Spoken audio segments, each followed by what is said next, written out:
I'm good. I got 2. All right, and I did it the past couple times, so I'm going to step back and let somebody else do it. With natural 20 right off the bat.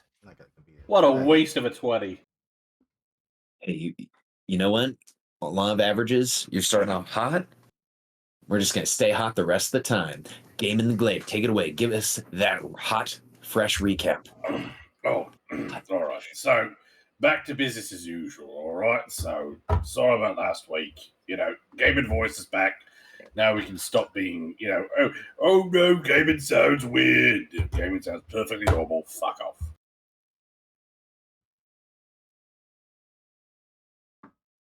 Anyway, That was the recap? No, that was not the bloody recap. Shut up. All right, so the actual recap is, so we started off with at tail end of the fight between the bugs coming up from the chute and the bear berserkers, being in the cave and old bear and berserkery. We managed to put them all down and we had our prisoner knocked out. And there was a disagreement over the best method of, dealing with the prisoner. I wanted to try, slap him around a bit method, and some others didn't agree with that. And there was a parting of ways. So, yeah. But, talked to the Bear Berserker, and, he's the only one there forgot. We had to confirm that. Raided their shit. Didn't feel so good about that because, you're kicking a man when he's down. But I was able to give him an honourable death. We were able to get in a long rest. And, we're coming up with plans. We don't know how we're going to proceed beyond meeting up with the rest of the group, back over by, Brinchander, as best we could figure. But, not sure how we're going to swing it, whether we're going to go looking for resources or flying ship, or whether people are going to force me into an arranged marriage. Typical venturing party shite, that sort of thing. So, yeah. That was a fabulous recap. And your B team, your companions, are so excited that you are all finally back together. It's been a hell of a day. Couple days. Maybe a fortnight. Not a fortnight. That'd be way too long. Since you guys have seen each other. But before we can move on into the session proper, we need to speak about an important question. Your factspiration question. Your character is randomly teleported into a strange building with a floating head and a very annoying robot, and you are offered the chance to join a team of teenagers with attitude. You have to answer. What color spandex would your character wear, and why? I have an important question about the teenagers, since you said they're annoying. Am I allowed to smack them around if they get too annoying? Well, the robot is annoying. There's a robot there, but the teenagers just have attitude. That doesn't necessarily mean they are annoying. Oh, excuse me. Right. So, am I allowed to smack around the robot, and am I able to smack around the teenagers if their attitude gets too much? Yes, there is lots of intra-party violence that happens between the group, on quite regular interval. Though I don't know if they ever beat up the robot, but they could because she's a robot. Okay, looking at our list, Akia, tell us, what color would your spandex be and why? Akia doesn't really like to stand out that much. It would just be like a light brown color. Are you planning on hiding the fact that you've shot yourself, mate? Or possibly just like a black and white color, because they do like black and white patterns.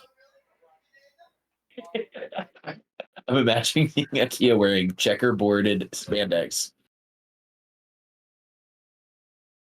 Guys, do I stand out? And everyone going, no.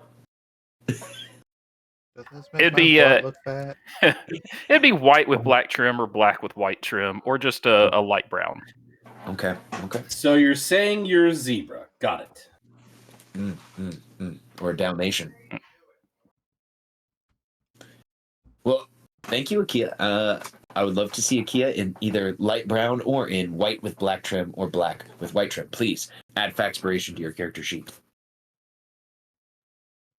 Now, moving forward to Lotus, aka, or I should say, Evilis, aka Lotus. Tell us, what color would your spandex be and why?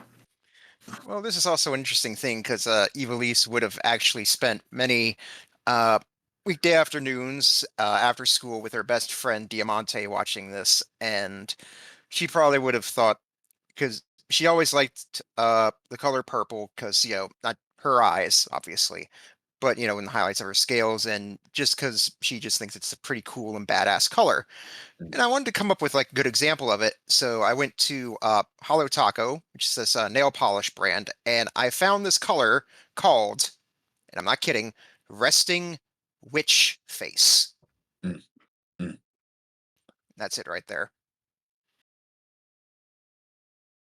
Well, there we go. So, a nice purple spandex. I love it.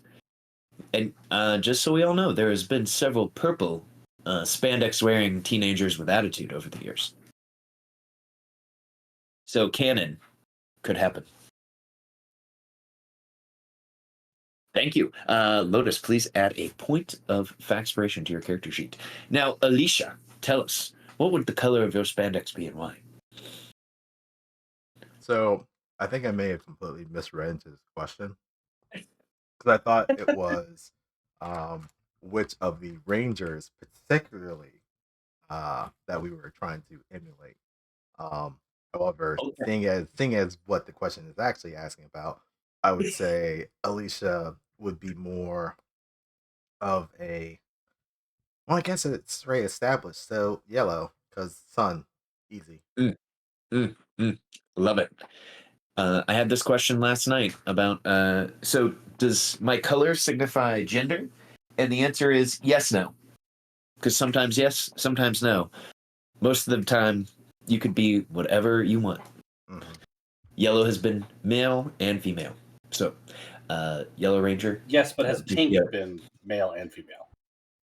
That one I have to look into because there's been several purple female and male rangers, several yellow male and female. Red has been male and female. Just about every color has been, to tell you the truth. So I guess I would just have to look into that. However, because it's a kid show, I could see them not making. Anyways, Alicia, Yeah. please add a Factspiration point. That's actually a fair point. Because for some reason, guys can't wear pink. Here we go. Gaiman, tell us about your spandex. What color it would be and why? All right, so I guess purple's already taken, but here was my train of thought. So originally I was thinking, grey, because like I'm grey. It just works. And since there was some mention about like the colours that that you wear in your everyday clothes kind of mimics the colour of the ranger you turn into. But again, I don't want to be the brown ranger. That sounds like the shit ranger. So that's how. So yeah, great. And then I reminded of the fact that there's the putty guys, like the actual easy mass consumable bad guys. They're also grey. So and I was like, no, that's not going to work. I could get hit in the back of the head unintentionally or intentionally. Could be little shits in the middle of the fight. And so I was also thinking purple. It's like I could be grey is like kind of like purple, maybe I don't know. But since Lotus is purple, I mean, how confusing would that be? And like, who's Lotus, who's Gaiman? So I'm just going to stick with grey. Plus, if I'm raging, that'll work. Because if they hit me in the middle of a fight, who gives a shit? I'm raging. I love that. Please take a facspiration point. Also, canonically, there has been several Gray Rangers, to tell you the truth. But I think they've been called sometimes graphite, sometimes stone, but they're gray. Do they also have to deal with the problem of being mistaken for the patties? No, their costumes are just so chic and fantastique that they are not mistaken. This seems like an unexplored plot opportunity. I'm just saying. Will you guys stop beating me up? Say? You're wearing the same color as them. This is why there were red coats and blue coats in the American Revolutionary War. Okay. Then you can teach the kids the history. Actually, but didn't the coats all get like covered with dust and make it like hard to see? I thought that was a thing. Oh, is that a thing? Well, I mean, it depends on the conflict, but generally speaking, Napoleonic tactics. You're all lined up, shooting at each other, taking turns, and it's a matter of mobility and certain applied force, in those days. But yeah, generally speaking, you kind of want to know who you're shooting at, who you're cutting down, that sort of thing. So yeah, you want to minimize confusion. At least that was the plan at the time. Well, I appreciate that, and I appreciate the lesson. There's a combat on this page. I need to end that combat. Otherwise, it won't allow us to push the time forward. Excellent. Well, Gaiman has a facspiration point. We should all have a point of facspiration. And we can zoom back to the world of East Haven. All right. What do we? What is the setting? We got back. We like met up with everybody, but where are we? Well, let me paint you a picture. So, after leaving the Cave of the Berserkers, our group of heroes, of warriors of the Dale, traveled on foot for nearly 12 hours to head to East Haven, where Lotus had used the power of Flavy to send several text messages to her significant other, Watto, the librarian, or former librarian of Bryn Shander. You are now all outside of East Haven, waiting for your next location, and I will activate this map, our 10 Towns map, kind of representing our space. And as mentioned, all your B team members are here. They were taking care of the dogs in your absence, and they're all waiting for their cue on what to do next. From what I remember, you all said you wanted to head to Goodmead. And Matthew, you have your hand raised. I was wondering what the ruins of East Haven looks like right now. Now, East Haven, being one of the cities that was destroyed by the rampage of the Chardalyn Dragon, the efforts to rebuild East Haven have been small and unorganized. It has been one of the cities that has not had a huge push yet to be built back up. The cities that have received a large push, as you all know, the city of Lonelywood has now become Yeti Town. Or excuse me, Dugan's Hole has become Yeti Town. That is where Avalis asked all of his Yeti friends to go and head to. Goodmead was probably town number 1 that was requested to be rebuilt so that, people want their booze. It's a long winter, and one of the only things that keeps spirits high and the people of 10 Towns from killing one another is the constant supply of the namesake of good mead. course, Bridgeshunder and Targos are still up to snuff. The Cares, one of the castles was already destroyed. However, the castle in, and let me check here, I believe it is Caer Konig, is still up and running. But East Haven, ruins.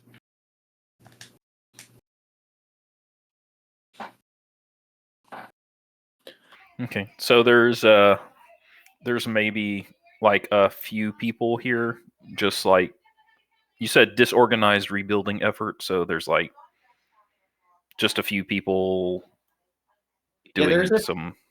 They're milling about. If you've ever been on a job site with people that don't really want to work, like one person is carrying one single brick. Got it. And then dropping it, then taking a big deep breath, and then walking across the yard to go grab one brick and then carry it across. Mm-hmm. All right. Thank you.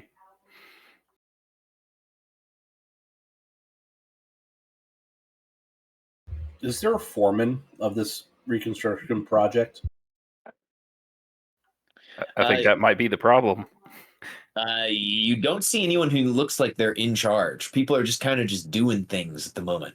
There doesn't seem to be any organization at the moment. Yeah. Okay. Good. All right. Brinchander being the way it is right now probably is not helping that situation. So,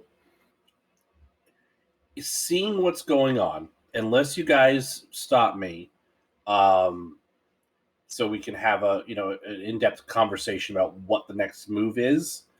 Gaiman's gonna try and find the foreman. Failing that, if there is no foreman, he's gonna try to find plans. Failing that, he's just gonna fucking wing it and just start.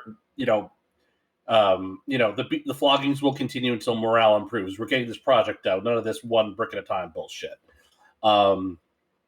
So unless you want to have him part of the planning meeting, please, stop him if you want him part of the meeting. Otherwise, let him go, and he's going to start, whipping people into shape. Gaiman, I think we need to discuss what our next steps are for Prince Chandler. Okay. Now that we've regrouped with everyone else. Sorry. Gaiman will grumble, but he will comply. So we have a meeting, decide that we're going to Goodmead. Is there anything else that we want to do in East Haven before we leave? Gaiman will raise his hand, like, yeah, can we like fucking build it? They're doing a shot job. I don't know if we have time for that. I guess we could rest for a couple of hours since we just traveled across a good portion of land, and some people need to rest. How is the B team looking? Are they all right? As you look about, your companions look actually quite all right. No one seems to be injured. They all look to be in decent spirits. Is there anyone in particular that you are kind of trying to ascertain how they're feeling? Nah.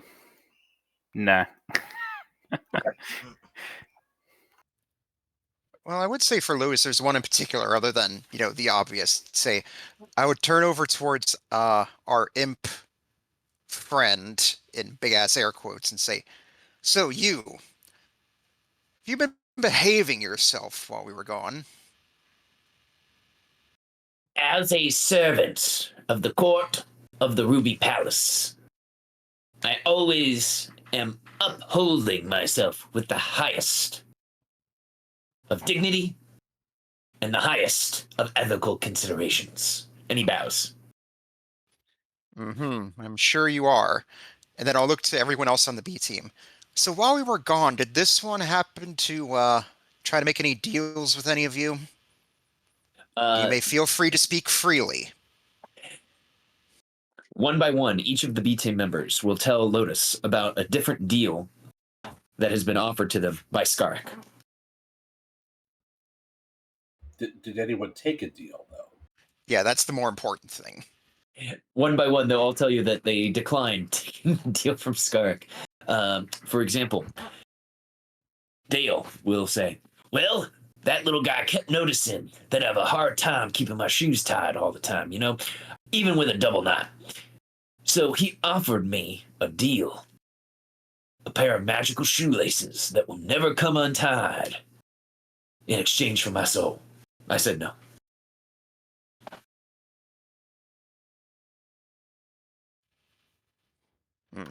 I think Akia would become Skarik's friend. I think they would get along. Just as like they're traveling, I think Akia would like ask things like about just deal making in general and life in the world of the Nine Hells. Oh, you're interested in the life in the Nine, huh? Well, I can tell you all about it. You see, if you can imagine living in a giant bureaucracy where everything is paperwork, deals, political intrigue, backstabbing, trying to work your way up the ladder. That's what it's like. Have you seen the movie The Firm? He asks you. No. What's Yeah, a okay. movie? It's like they always say, like, Carrick, they don't know what movies are. Ah, I forgot. That's one of these kind of worlds. It's a play about a law firm, and it's very thrilling. And that's his only explanation of it. Yeah. Yeah, Akia's interested. Akia will probably eventually like offer Skarek like a magical trinket or something in exchange for his soul. Just to try it out. Okay, you know that when that happens, he's gonna jump on that immediately because an imp getting a soul and then returning that. Skarek's skull. Oh, I see. You're Yeah. reverse. Yeah, just not so much for play, just like getting involved in the culture. Trade. Yeah, Akia likes the culture a little bit. I mean, this is all Skarrick's fault. I mean, he shouldn't have lent Akia that copy of The Art of the Deal. Mm-hmm. Mm-hmm. He lent him that. He lent him how to make friends and influence people. He gave him the whole list of things. So Akia is being genuine, but it's more of a just trying to figure out the value of things in the in Skarrick's world. Not trying to be like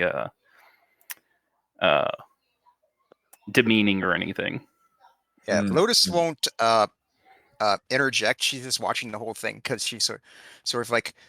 And as you make the offer, she'll say, "Yes, Skarrick, I've always been curious. What is a soul actually worth?"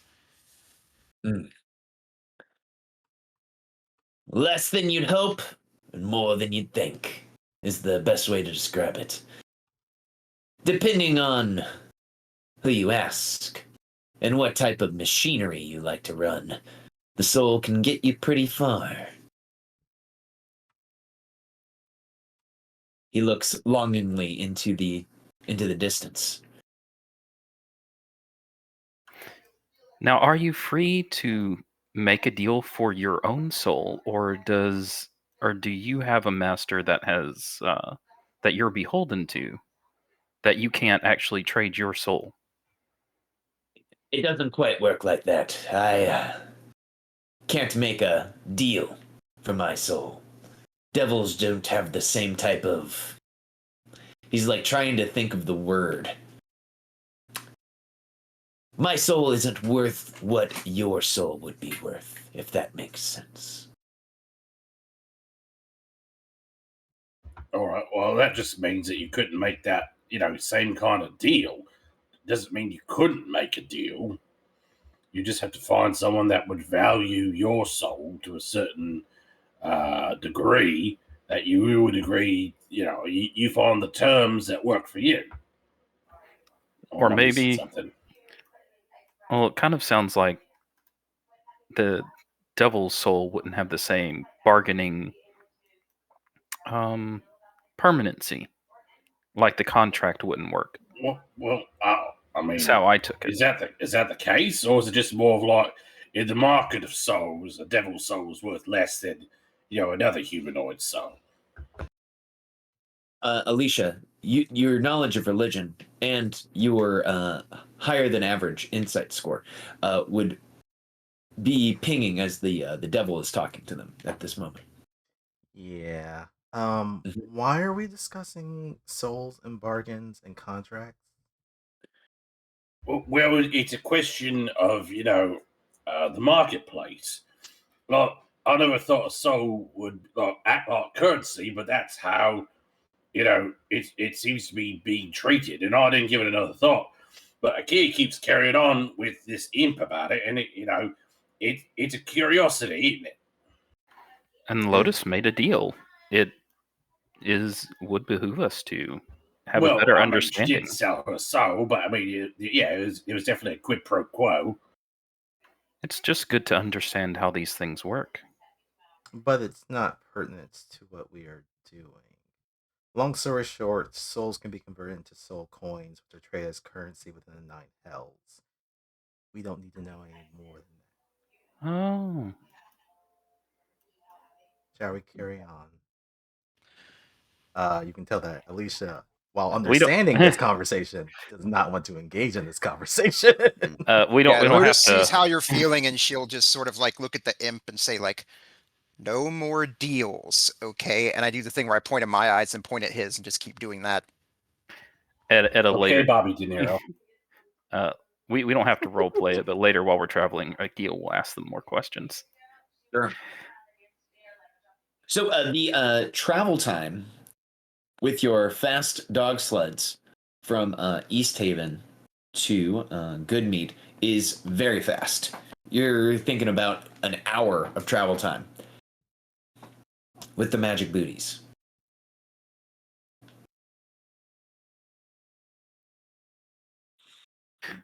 Much. You know, everyone, I've been feeling kind of bad about holding on to this Hearthstone amulet. I just happened to be the one holding it when we found out what it does, so I put it on, but I've gotten a lot of magical items.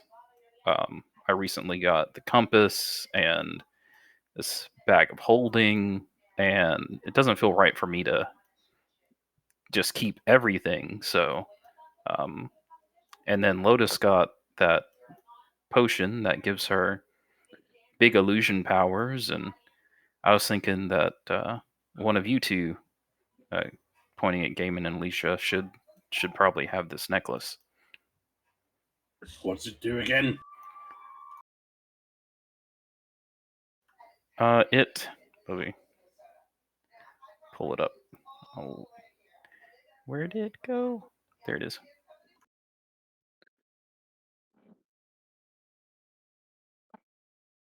It does not require attunement.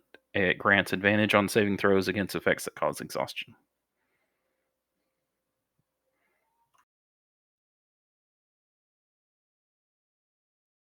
Um, It's equally good for anybody.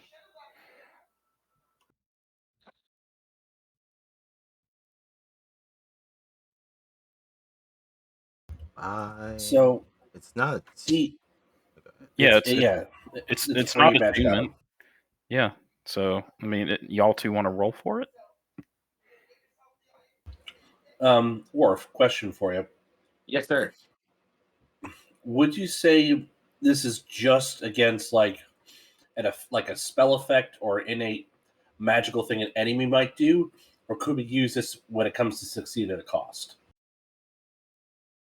So I'm going to rule this that it's any effect where the result would be giving you a level of exhaustion. It's a very good item. Ooh. Mhm. I mean, that's tempting to me, but I don't want to be greedy because I did get Scoffnang and a dude's head, and a cloak of protection. We fought against the barbarian king, so like if you would like the Hearthstone amulet, I mean, you too could succeed at a cost with fewer, fewer consequences. Yeah, half your health and true damage Yeah. is Gaiman's favorite. I'll take it if you don't want it. I want it, but I feel I'm being greedy if I take it. I don't know if Alicia really kind of goes for the whole succeed cost thing. You can have it. That's fine. Okay. If you change your mind, let me know. Mm-hmm. Okay. I do not have the ability to send to Gaiman in particular. I'll give it to him. And if you want to just delete that off your character sheet.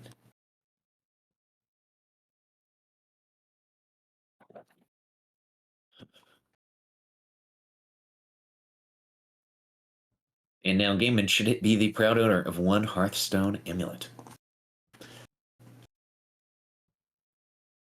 Yeah, like if you want to stay up, keep your character up all night or something, and you have to roll for exhaustion. Seems like something Gaiman might do. Yeah, when you guys finally go to Karkolak and you discover the betting ritual of the goblins of Karkolak, you might want to have that handy. It's just 24 hours of fucking. That's what it says here. If that's what you want to do. It says it here in the module right here in the Karkolak section. That's what they do. It's written right here. It's not what I want to do. It's just that is not what Gaiman would want. We're on our way to Goodmead. It's what my character would do, though. Okay. You guys are on the way to Goodmead. No, it's the exact opposite of what my character would do. It's what my player would do. Wait, what? Okay, so it takes you guys an hour of easy riding with your dog sleds to get there. Are there any conversations that are had from between the PCs or from PCs to companions as this ride is happening? I'm sorry to take up so much time, but I do actually want to ask Copper. Basically, long story short, want to ask Copper if they have a quest to upgrade their B team abilities. He says, "Oh boy, I've been waiting for you to ask this for a long time, Akia. And I can't believe it's finally happening." Double dick punch. Well, indeed, I have been working on the double dick puncher for a long time, where you can fire the knobberknocker at 2 dicks at once. I know, hold your applause. Would you like to know the quest? Oh, yes. Well, it just so happens that a friend of mine has been gone for quite a long time. Macradius. He's a actual devout follower of Lathander and a sage. He's been missing. And I would like to find him. I know of his last known whereabouts. So if we could ever make a trip out there, perhaps we could find, hair or hind of him,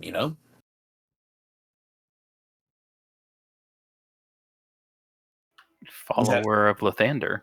Alicia, have you heard of this person? Or have I heard of this person?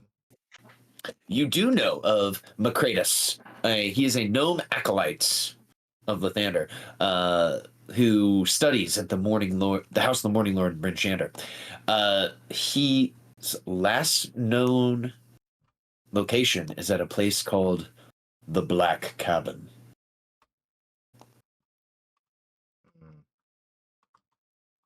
Can you write his name in chat? Of course. Thanks.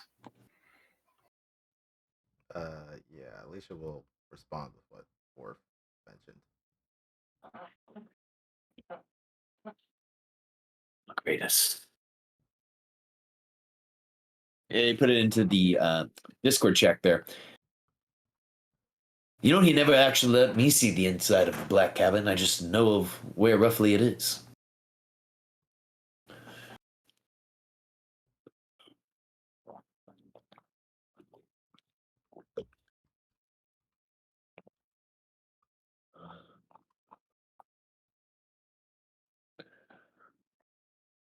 Quest accepted.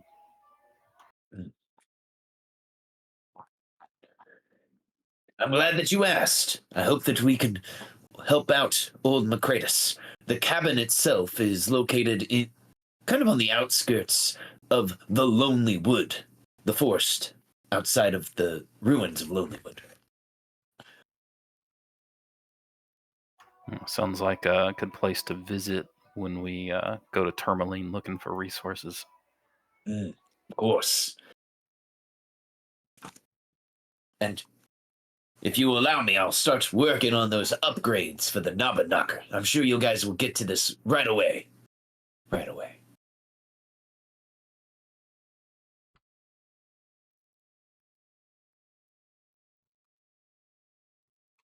Okay, so you guys have accepted that quest, and you got it added to the quest log, looking for Macratus. It sounded like Lotus may have a conversation they wish to have with either a player or a companion. Mm-hmm. Yes, and this is the one I discussed with you off game.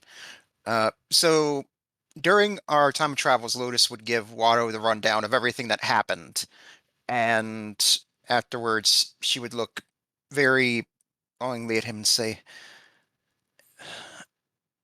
and I was just so worried, especially after, I disappeared on my mom back home and, left her after getting angry with her. And I was just worried that if I did die, that there's just so many things that, or I guess specifically one thing I wanted to ask you, Watto, that, I just never brought it up because I just thought it would sound insensitive, but, and she's just sort of like biting her lip and just sort of like stammering, just trying to figure out how to say it.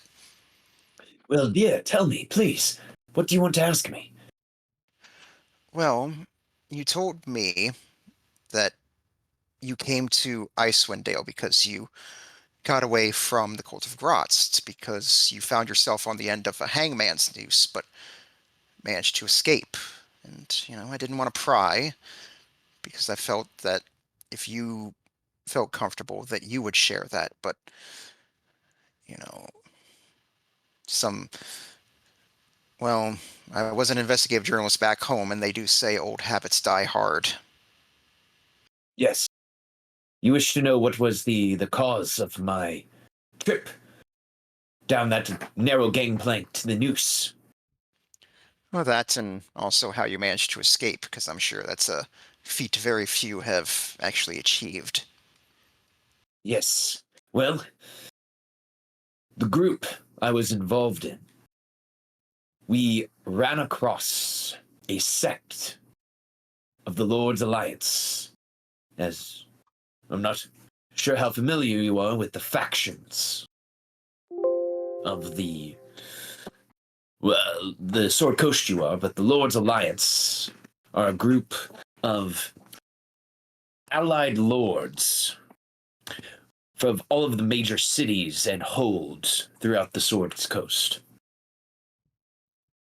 Anyhow, they found us, they captured us, and due to our cult activity, put us to death.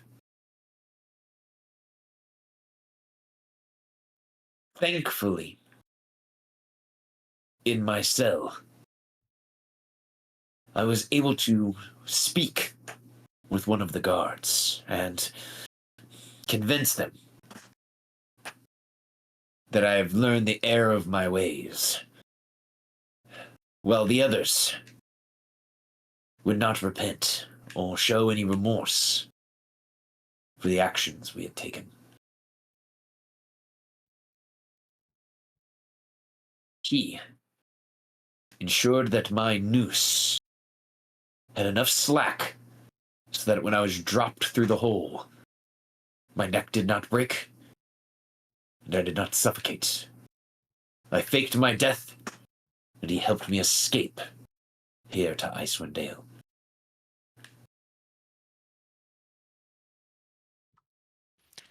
And this guard, did he join you too, or do you know what happened to him? He laughs. No, he did not join me in Icewind Dale. He remained in Luskan, the city of piracy. He said he always wanted to be a pirate and always wanted to wear one of the large, feathered caps so famous of the soldiers of, or warriors of Luskan, I should say. I just wonder what ship he may have found himself on.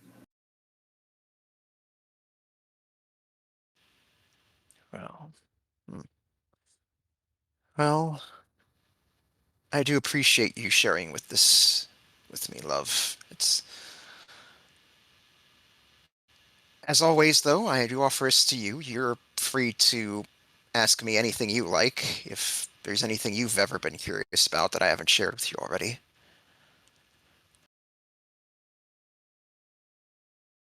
And of course, I'm sure this is a sensitive subject, but when you died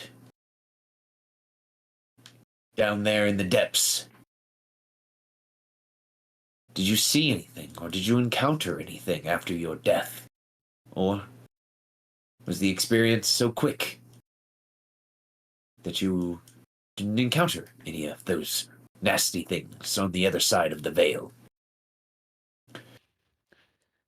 She pauses for a moment and actually starts thinking about it, and then she starts describing. It's like, well, I remember I saw the earth elemental, and its hands came down. There was this immense pain, and then nothing, just this inky blackness in my vision, and I felt something. I don't know what, but something. It felt like a bunch of hands just pulling me down, and then I saw Gaiman, I saw Alicia, I saw Akia, I saw everyone else, I saw Mom, and I saw you, everyone, and just they they say your life flashes before your eyes, but that wasn't really what I saw. It's like it was just like little moments, and just everyone telling me that, like, there's nothing wrong with you. You don't need to be fixed. You're beautiful just the way you are. And then this bright light, and then that's when I woke up. That's when I saw Alicia, and that's when I saw the ice and my dad there for a brief moment. Yes, the puddle, as you described them. I mean, that's the thing, right? Like, it seemed like he was concerned about me, but it's like he's supposed to be my father, but it's like he wasn't like, oh, I love you, or like, sorry I left you and your mom. It's just like, oh, he hasn't gotten to you yet, and then just disappeared. Like, I want to see him again just so I know what the fuck his deal is. Watto will turn for a second and actually look to you, Alicia, and say, and I haven't said thank you to you, Alicia. Thank you for being there to make sure that we still had Lotus with us. You're welcome. Just doing my job, trying to keep us as safe as possible. Well, I am sure we all don't say it enough. We appreciate you. And those will give a soft nod at that and say, well, hopefully at least when we get to good Mead, we can find out what's been going on with this giant. And as always, love, it's always good to see you. I'll just lead over and give him a smooch.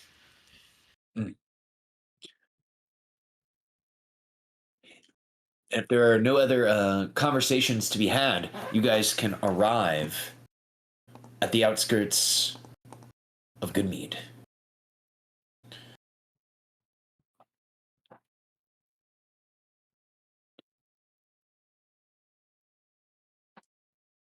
And let me just make sure the scene is ready for y'all.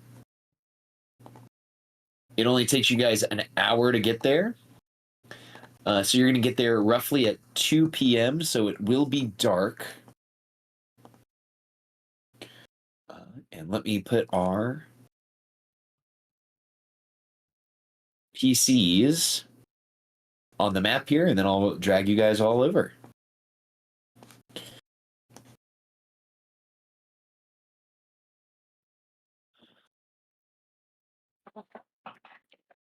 So in the opposites of East Haven, where it appeared that there was not a concerted effort, there was an organization to rebuild what has been destroyed, the opposite is happening here in Goodmead. You see that there are several organized construction crews trying to bring the town back to life. Structures are being rebuilt. There is lumber and tar and all of the things necessary to rebuild buildings kind of being lined efficiently throughout the city. And you can see that people are making a concerted effort to try to, well, make the bees as happy as possible. The bees.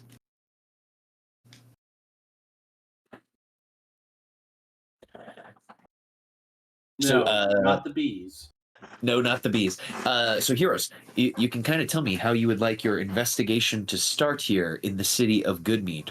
Where would you like to try to head to try to just kind of figure out this mystery? Well, I guess kind of to satisfy what was occurring earlier, Alicia would take game into one of these, I guess, workers and ask if they have a foreman, just to see how their efforts are going, and then ask if how long it would take for the reconstruction of the town to take, and then if they could spare anyone to send over to East Haven. You approach a group here, and it is actually being led by a dwarf.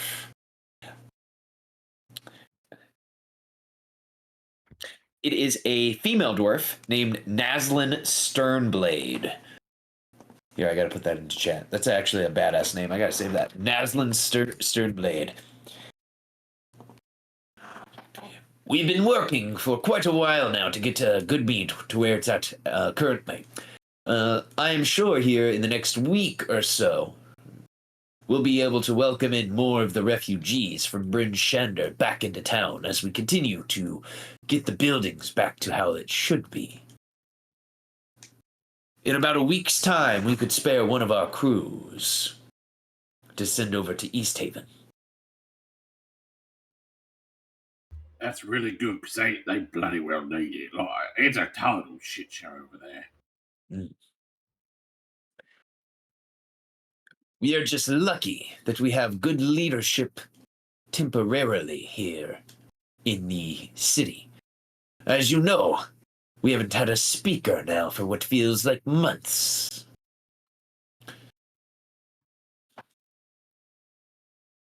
Who is it that has taken out the leadership position? Oh, that'd be Theft. Theft has been kind of taking things over for the last few, well, weeks since the destruction of the city.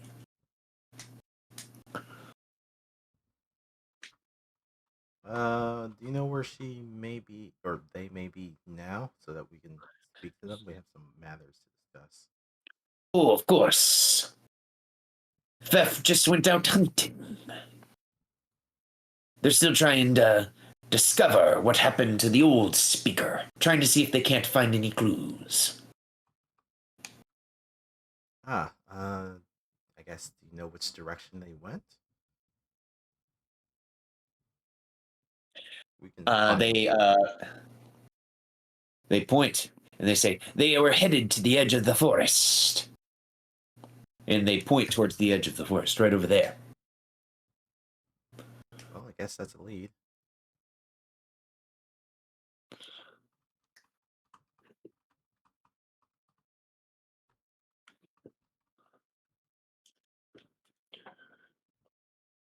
You can't miss Fef when you find them. Tall human, big beard, kind eyes. Thank you. Yes, thank you. I actually am looking for some supplies. I know, however, you need all of your supplies that you're using to reconstruct the town.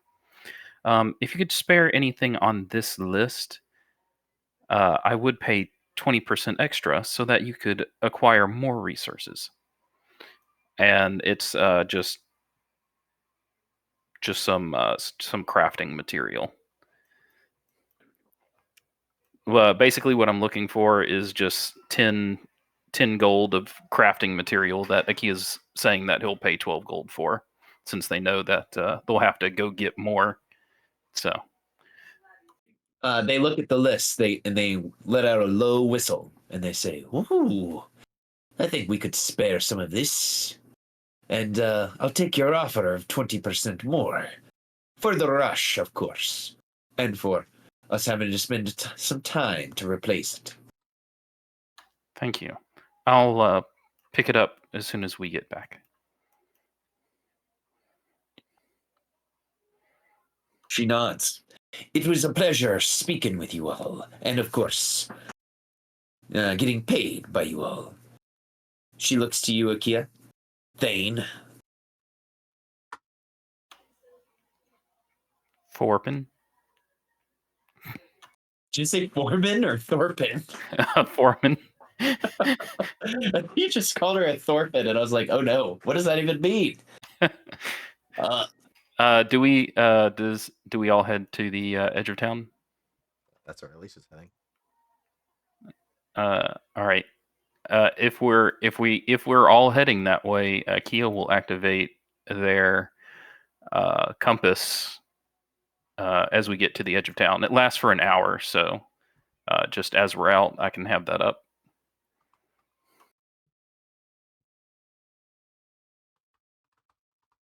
Let's see. They have to be familiar to me, so I don't know if it'll work or not. It'll work. Because you know their name, you know their general description. You've probably ran into them in town before. Goodmead's not a huge place. All right, so that should help us track them between game and tracking and a Kia compass when we get close.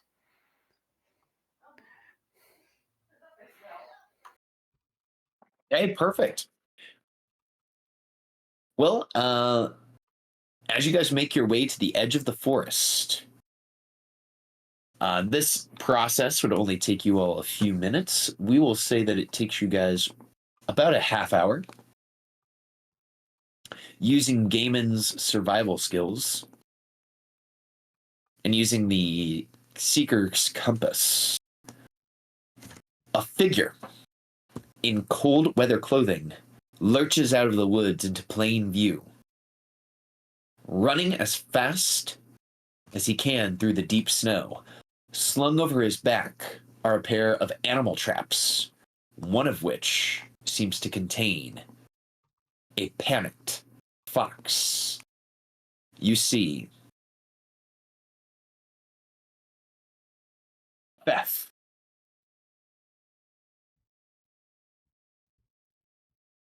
And slung over his back, you see this fox. Ooh. Rip.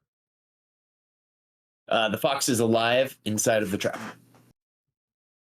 Ah, but the man is running? Yeah, he's running, and then he stops as he sees you. Hello. Hello there. I'm kind of startled to see you all. I've just discovered something quite grisly out there in the woods. And before I'm you ask, sure a talking fox maybe some furry friends. He shakes his head. No, that sounds quite terrifying. I just discovered 5 members of the Good Mead militias.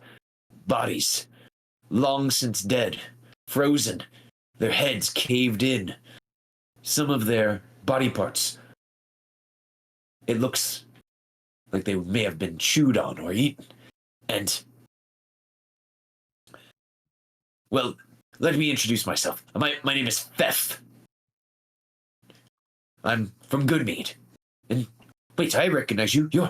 You're Kia. You're the Thane of Goodmead.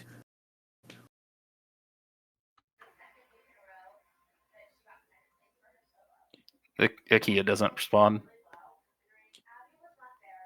Well, you all, do you want me to show you the grisly scene? Yes, please. Yes, we were actually coming to look for you, but this makes things a lot faster. Oh, well, I'm glad that you found me. Then what can I do for you?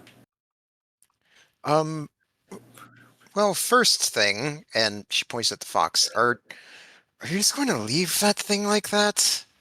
She looks kind of disgusted. Well, I captured this fox in one of my traps, and I was going to bring it back. You should put it out of its misery, then, if you are planning on killing it eventually. I guess you're right.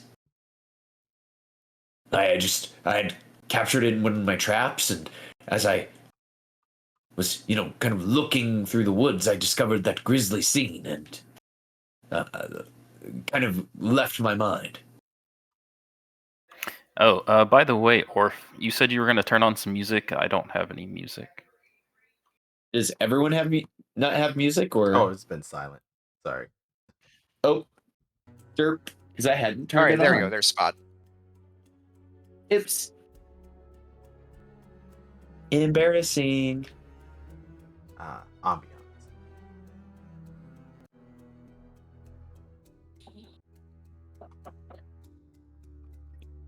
He looks to you. Are any of you interested in the fox? I would sell it to you if you are.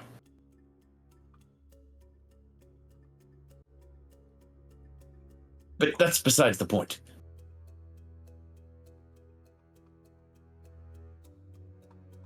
I do not currently need a pet, nor do I eat fox.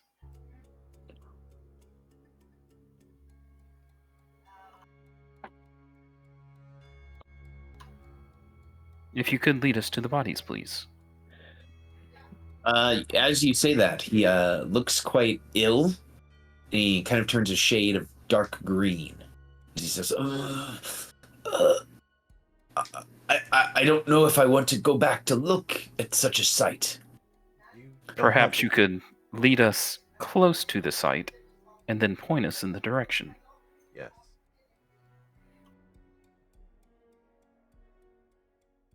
I would be amenable to that. I just don't think I could look upon the viscera, the gore, another time.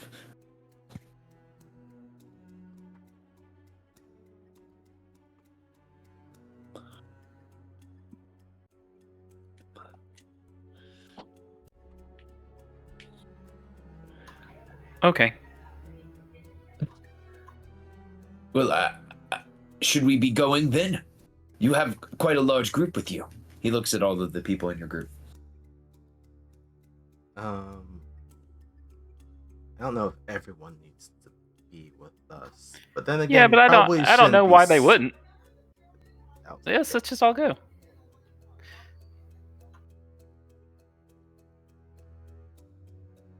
He looks to you all. Well, then I could lead you to maybe just a few hundred yards away and point you in the right direction, and then I will head back towards Goodmead to inform everyone of what I found.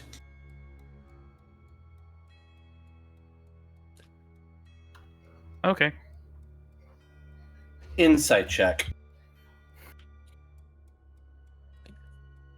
Yes, please give us an insight check here. I would like to use one of my demon inspiration to roll with advantage, if I might. Absolutely.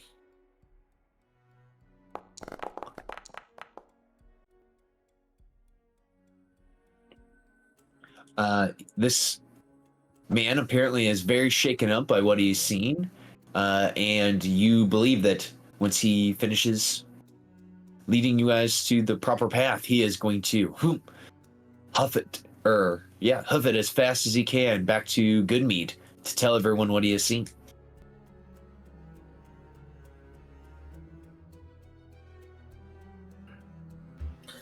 Okay, it's just Gaiman's gonna kind of give Alicia a look like, really?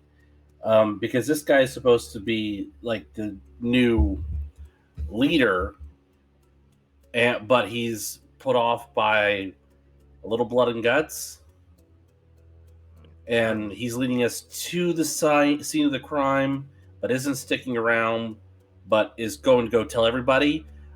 I don't know. It seems a little suspect in that maybe we're being set up. Maybe I'm being too paranoid. Gaiman is conveying a lot with his eyes. See, like Morse code. No. Like that's what's going through his head, but like OOC, but like he's just giving Alicia a look like, really? This guy?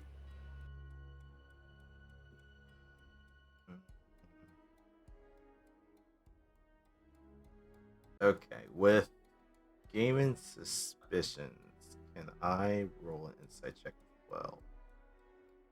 Absolutely.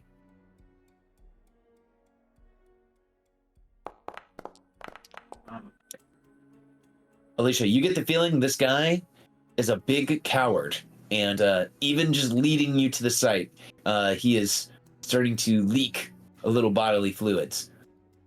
And you don't believe he is trying to mislead you. It's just he is so terrified that he is going to be the next victim of whoever smashed these bodies to pieces. Gaiman, I feel bad for the fox. It's just So crying. it's doing that thing where it's scratching at the cage door as it looks at you guys and it's going. Oh, it's not like a hunting trap. It's a cage. The way you described it, I was like, it's like hanging out of a hunting trap, like the bear trap. I was like, this is horrible. It's like a cage. It's like a cage door that would drop down. Okay, that is not as bad as what I was imagining.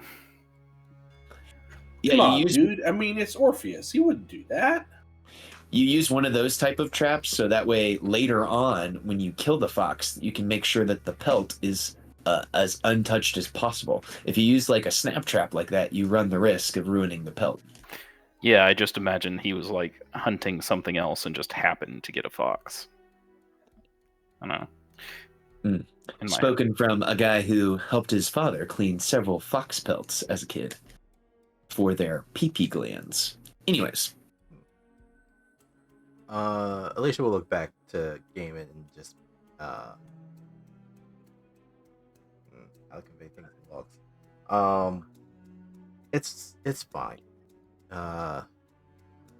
Beth, if you're able to lead us and then head back to inform everyone of what's happening, we appreciate it.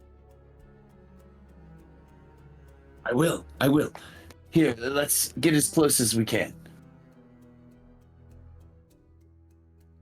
And as we're kind of walking, Alicia will kind of whisper over to Gaiman.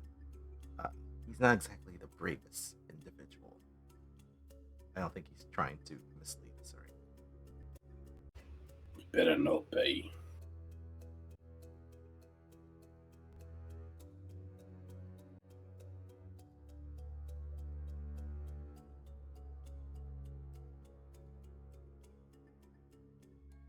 And like that, he leads you a few 100 yards into the woods. And he says, just keep following this path and then take a turn to your right past the largest tree. You'll see it.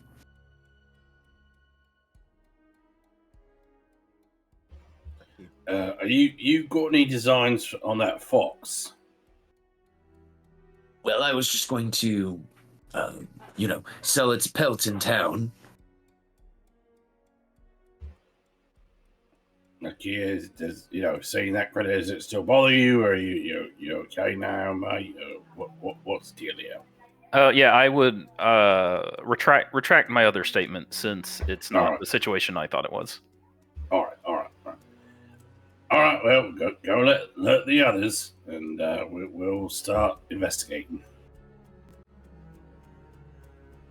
Of course. And Thef will start trudging through the snow as he heads back towards Mergianer. Now, if you guys follow his path, I have a scene to describe for you.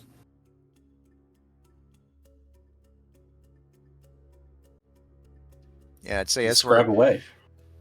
well, just before that, as Fef goes away, Lotus would just sort of sigh, just like, poor guy. I've seen people like him before back home, ones who've had dreams about wanting to, be in charge, and then when they finally get there, finally realize how difficult and downright scary such a thing can be.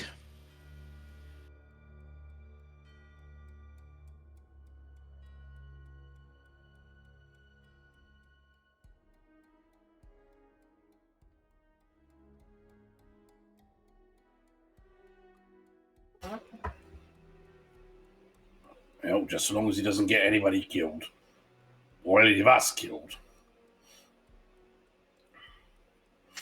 On that note, Gaiman would get out Skofnung to have it ready, just in case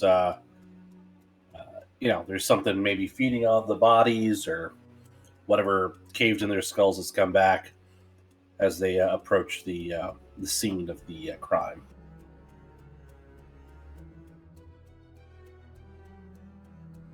Absolutely.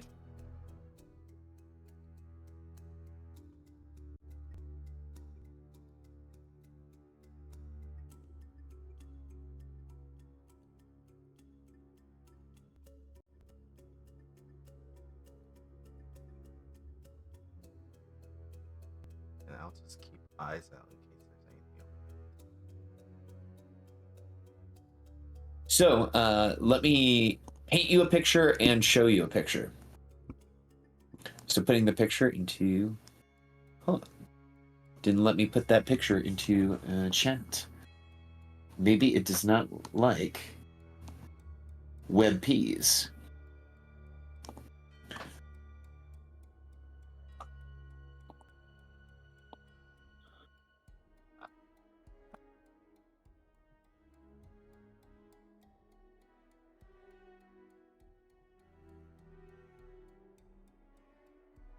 One moment, everyone. I have to do a quick transference.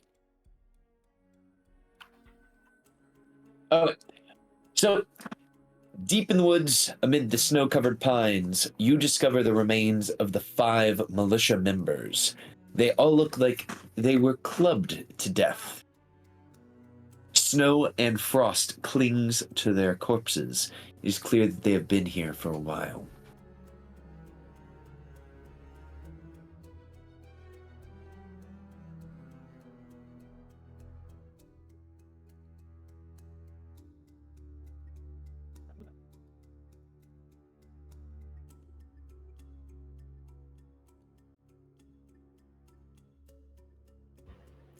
Or I'm very sorry. I was only half paying attention. I got a text from my grandmother. Could you repeat that? I apologize. Sure. Deep in the woods, amid the snow-covered pines, you discover the remains of the 5 militia members.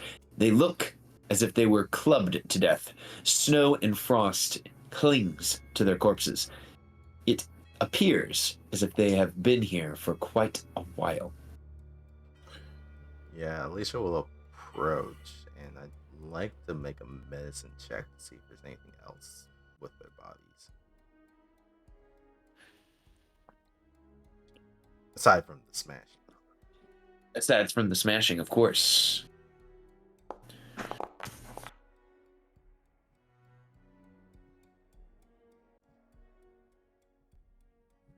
Alicia, you discover that parts of these bodies have been ripped off of them, as if during this scuffle, someone wanted to have a snack. As you can see that there are large tooth marks and scratch marks upon their bodies.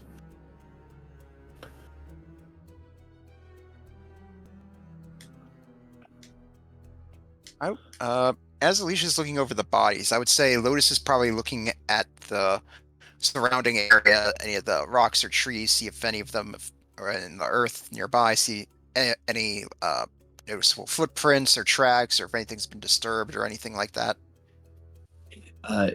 You actually find tracks of what appear to be gigantic feet. They appear to be barefoot or bare feet, as in you can see the toe outlines in the ground, in the snow. Yeah, Lotus will call everyone over to show stuff like, well, I think we've found out what our giant's been up to.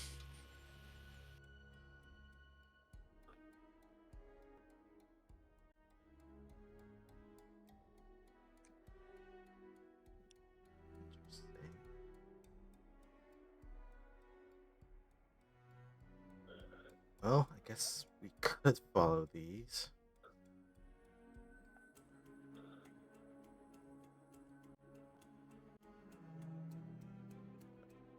Shall we?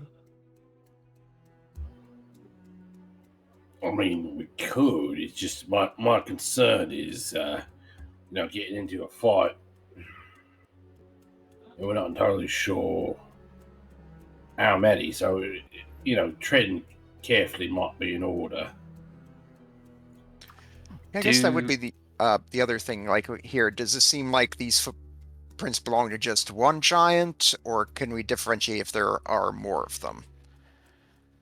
As you guys look around, you see that the footprints that you discover all appear to match up with one set of feet.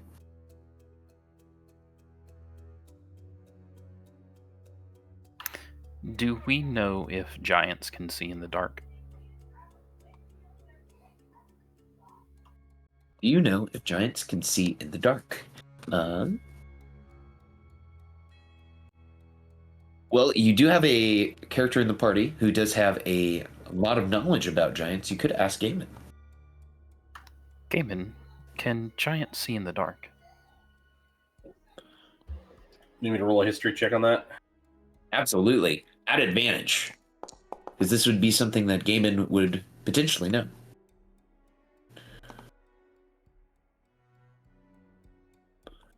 $17.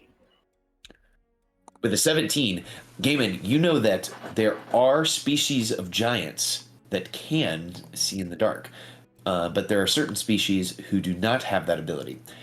For example, Gaiman, you know that the frost giants of Icewind Dale are unable to see in the dark.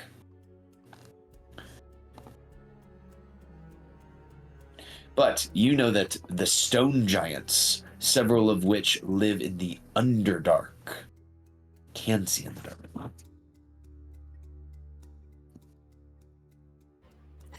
Gaiman would explain the differences and say that it's a possibility, but unlikely. All right. Then, if you are concerned for our safety, we could possibly just have one light source on me, and then if it's a frost giant and they become hostile, or multiple frost giants, I can turn the light out. All right, sounds good. Solid plan. If it's a frost giant, I should probably put this away. And he will put away Scoffnung, since the cold damage is not going to help against frost giants. Akia will activate their new radiant version of their gauntlets, which gives them a lot of light. As we track these feet prints. All right. Your DM will inform you all that this is about to be an 8-hour tracking session into the woods, which will put you guys roughly at Fuck me. 11 p.m. We've already We just done came a off lot of 12 hours of we just came off of 12 hours of hoofing it. Yeah. If that's the case, we probably should rest for the evening. Well, we won't Yeah. find that out until we're, we won't actually find that out until we're Yeah, a good ways into it. we're into it. Yeah, Fair. that's a fair point. So it's currently, before you guys leave, it is almost 3 p.m. You could stop halfway into the journey when you realize, holy shit, we've been tracking these footprints for 4 hours. Should we take a rest?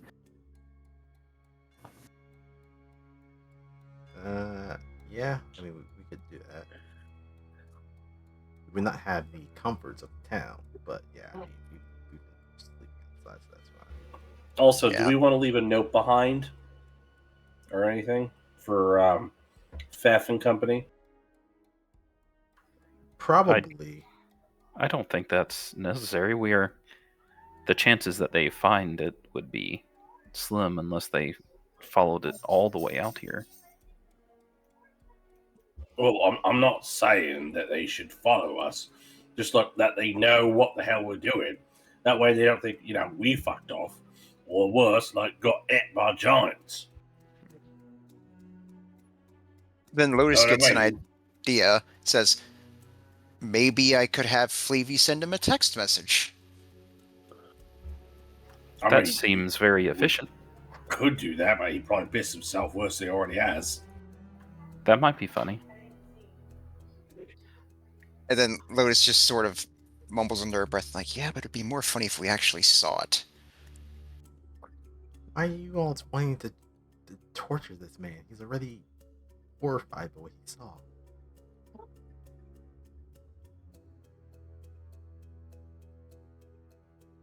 All right, I won't send him a text message. It would be the most efficient thing. You can send Yes, him a you're- text message. I'm just very curious as to why you all find it funny. He's gonna piss himself. Listen, don't lump me in with that. I just saw the same wet patch as you did, that's all.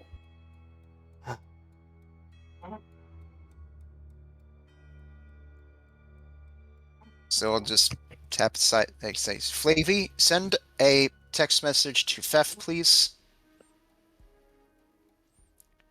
I can do that, my lady. What would you like me to send? All right. Found some tracks. Tracks will find the assailant soon. Do keep everyone in town safe. End message. Sending. And sent. And they can't respond back, so we just don't know how this person is going to react to this. Look, you've made it clear that the only people who can respond is someone who has a Flavy. So when that happens, that's gonna be something. That's true.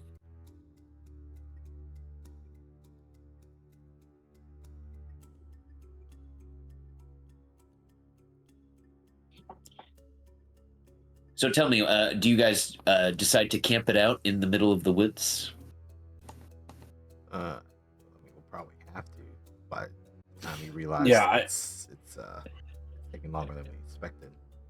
Absolutely. I don't think IKEA would actually think of this, and I don't know if I don't think IKEA would really be that interested or think about it. I don't know if Lotus has thought about it, but they could probably use IKEA's compass to find other people with Flavy units. All right, I guess this would probably be a time to bring it up as we're probably like setting up camp. Lewis would talk to Akia. It's like, so Akia, you know how you asked me like when we're like investigating things for me to use Flavia to find magical stuff, right? Right. Well, I was thinking, we don't have to now, obviously, since we're tracking this giant, but perhaps once we get back to Good Mead or somewhere where there's more people, maybe we could use your compass and see if maybe it can find anyone else who has a flavor unit like I do. Okay.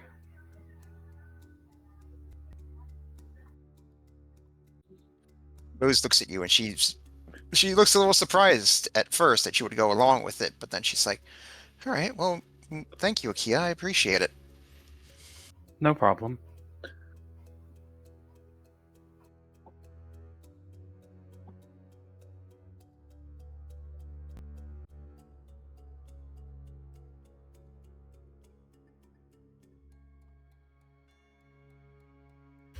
Well,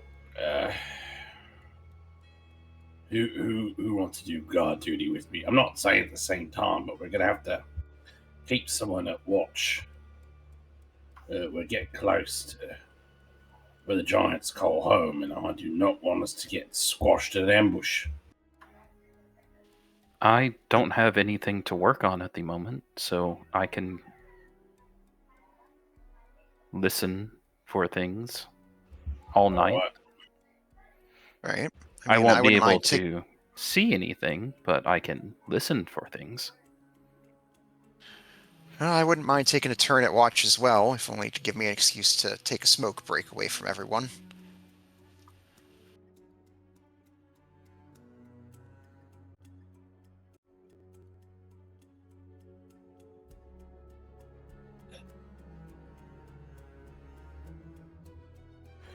Or, I mean, do you want to be on first watch, and then you wake me up?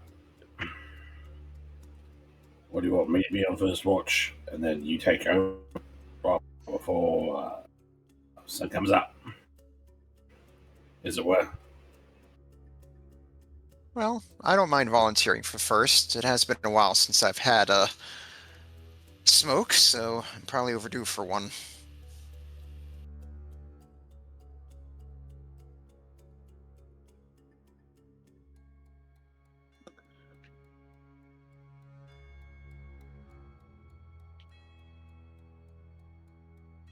All right then. Alright, so, yep, Lotus will take up post outside, and she'll light up cigarettes, take a long drag, and start her first watch.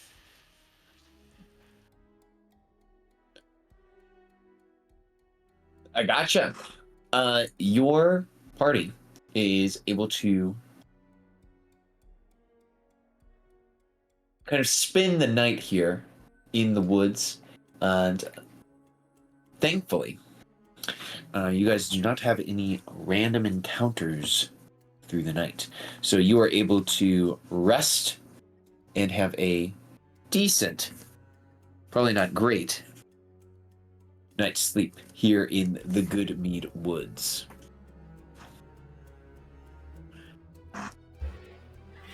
All right then. So we can move the time frame forward. So you guys started sleeping at around 7 p.m. I will move the clock forward. What time do you guys wish to head out in the morning to continue following this trail? We'll probably get up pretty early. Right? Yeah, I agree with that. If we're all asleep by 8, probably I'll be up and headed out by 6. Now, I did want to ask, does this mean we gain the benefits of a long rest? Yes. Alright.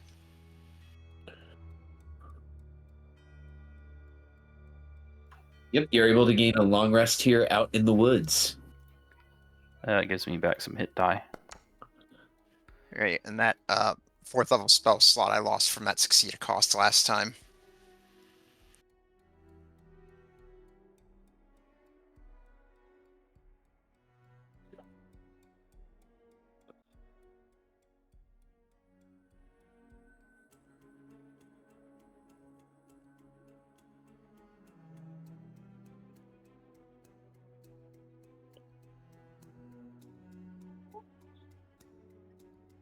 So as you all are healing up and recovering, getting ready for your final push. It is still quite dark here in the morning. Something that you all have grown accustomed to. You all notice that IKEA does have a lot more light on them than they used to.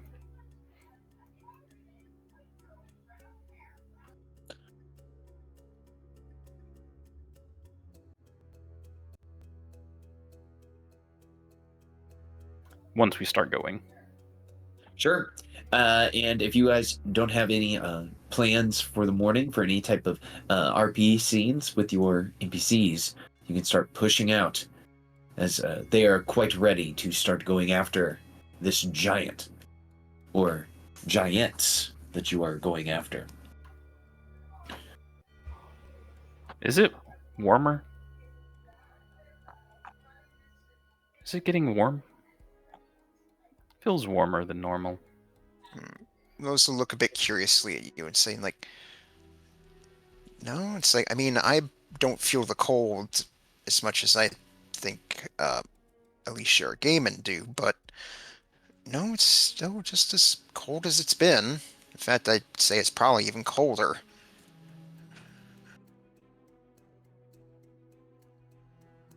I don't really feel the cold much, and well, because of these, and points to the fashionable booties that they're wearing.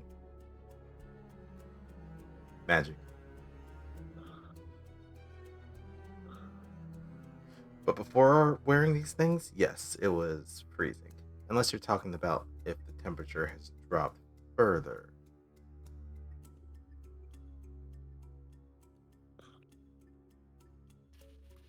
Lotus does look a little bit concerned at Yuki and saying, like, look, I know this seems strange, but I remember that one of the symptoms of frostbite is that despite how cold it is, you do feel warm. So are you sure you're all right, Akia? I mean, like, physically. Fairly certain that I am okay. All right. Well, if you know that if you are feeling anything strange, you can tell us, right? Yes. All right. And she said her piece, and she'll just go ahead and leave it at that.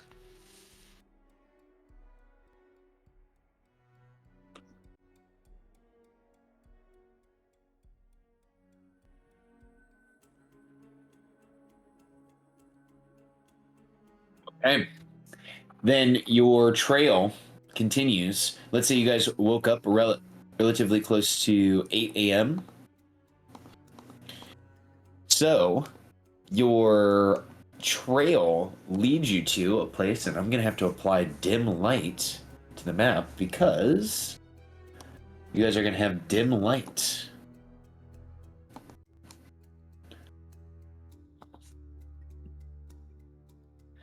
A unfamiliar thing for you all at this point in this adventure that we've been having.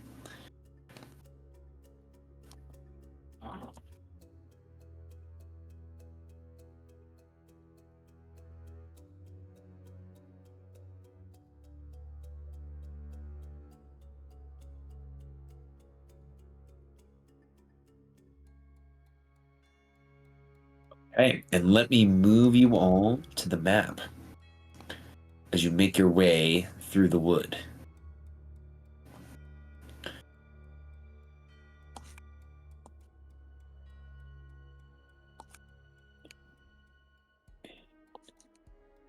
Perfect. And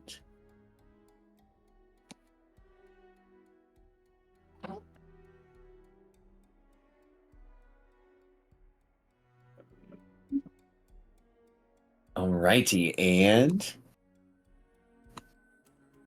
let me kind of describe where you find yourselves here.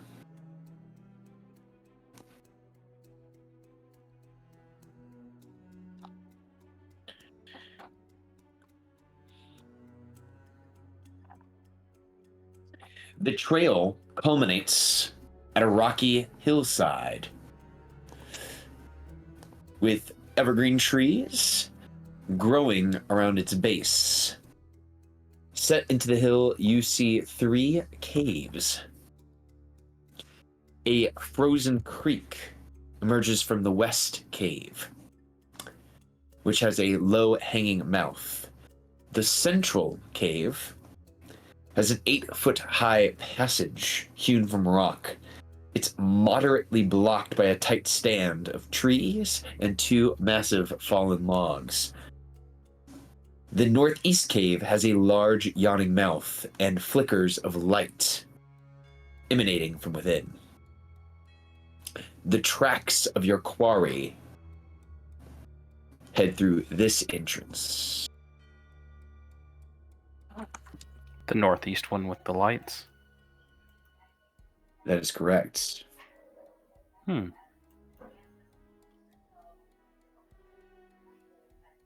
Is it bad that I want to investigate all of these caves?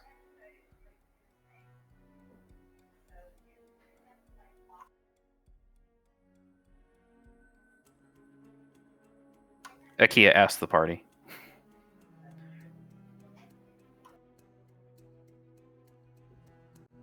Remember your curiosity in the Hag Cave. Yes, we found many useful items.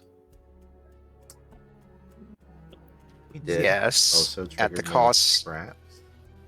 Yes, and we had to fight several things, and not to mention it resulted in the destruction of Lil QQ here.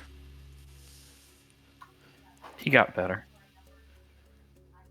Yes, but wouldn't you think it's rather inefficient if you have to keep repairing them all the time? I enjoy repairing Kumakyu. Lotus just turns to the others and just sort of shrugs like, well, I tried. I just look at QQ and just, what's he saying? I know he can't talk, but just like, what emotions does it look like he's portraying right now? Kumakyu is showing the emotion of the Butterbot from Rick and Morty. This is my life.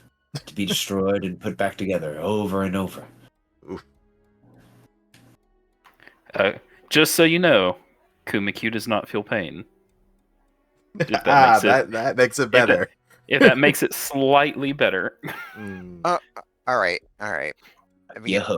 it's still a little unsettling, but not as much. Akia would not have designed them to feel pain. It's like Kumakyu just looks at you and it's just like, does this unit have a soul?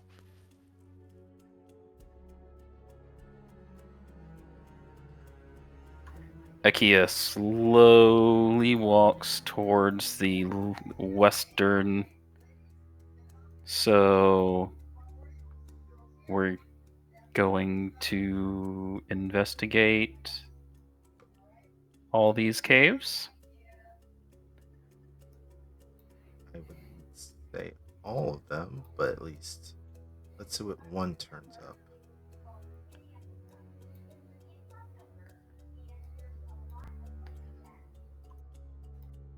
What's Gaiman doing? Yes, Gaiman, what are you doing?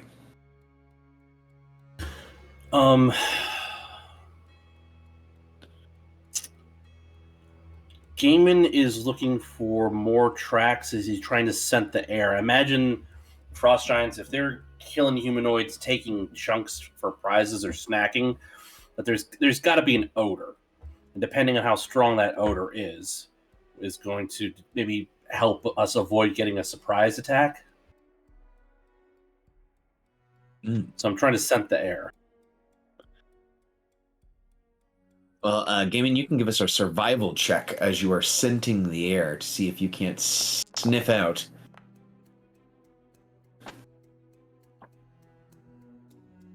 Ooh, that's very good. So, Gaiman, you do not recognize the smell, or I should say, you don't smell the scent of frost giants, which is a smell that I feel like Gaiman would be able to detect.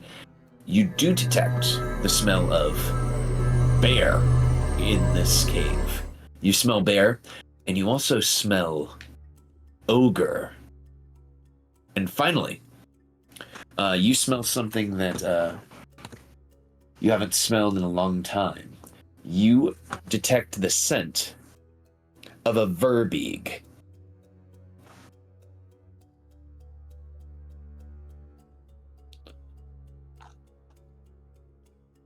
And I'm gonna have to look that one up. verbeegs are a giant kin, similar to ogres, that they are large in size. They are giant kin, but they are unlike a hill giant, a stone giant, or a frost giant or a fire giant that have this affinity to the natural world or some type of strange ability.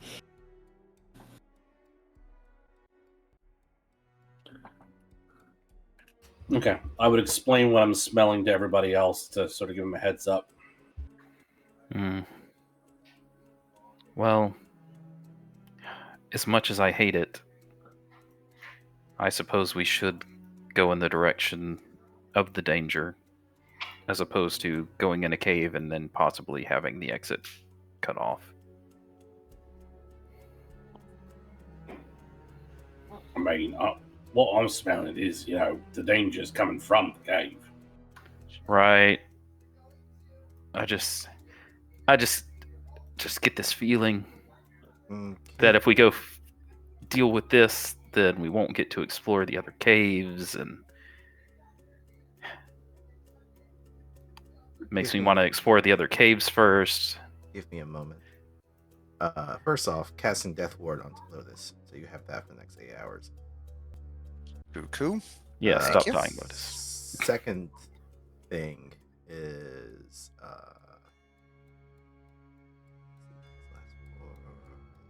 okay.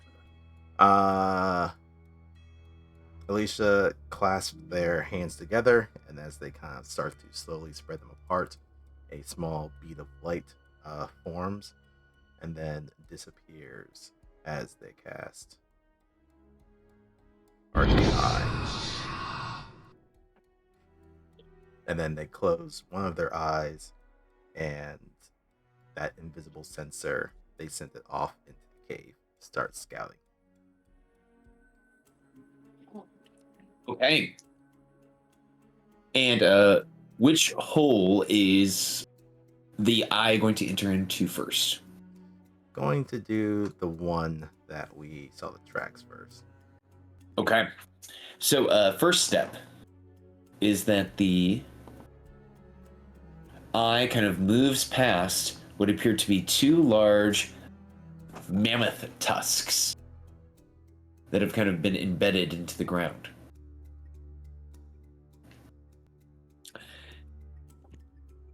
As the eye moves itself into the cavern, the first thing it sees is a giant livestock pen filled with nearly 20 goats, all kind of bleating and baying. There appears to be a roaring fire, and the roaring fire has, unfortunately enough, what appears to be a dwarf that is being roasted on it. He look alive, or He appears to be dead, being roasted over the fire. His skin, unfortunately enough, it looks like it is getting quite GBD, as some chefs like to say. Golden brown and delicious. Your arcane eye can continue moving forward. It discovers a refuge pit. The next thing. Which tunnel way? Or are you just describing everything that's happening? I'm just describing everything. So here's the cameraman. Oh, that's perfect. So yeah, I you put see the cameraman out there because I was like, that actually kind of covers Arcane Eye. Yes. So you see the goats, the dwarf roasting over an open fire. As the arcane eye moves this direction, boop, boop, you see that there is a gigantic ogre covered in chains. Next to the ogre, you see that there are several casks of what appear to be stolen mead and wine. The ogre appears to be asleep at the moment.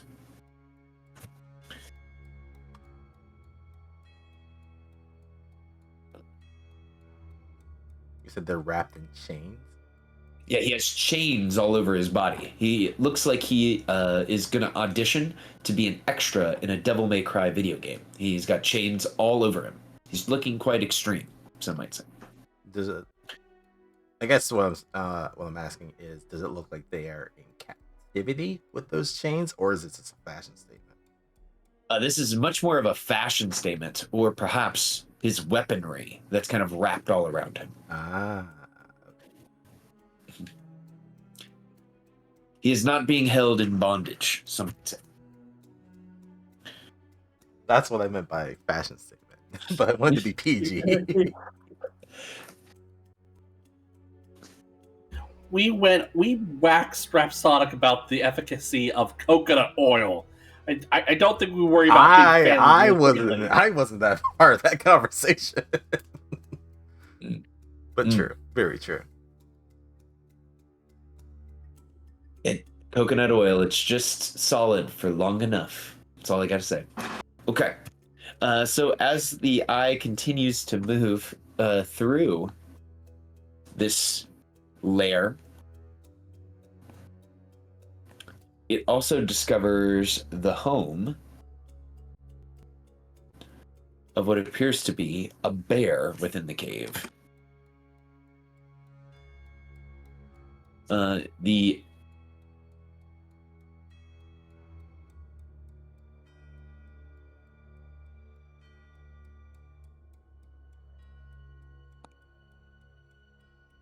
And let me point out where the bear is to you all.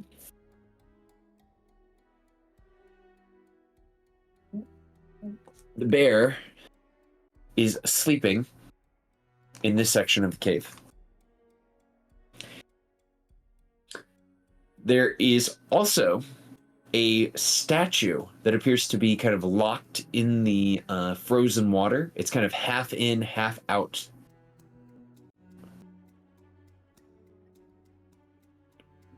Which makes for kind of an interesting sight. Alicia, you would recognize the subject of the statue as it is the god Sylvanus.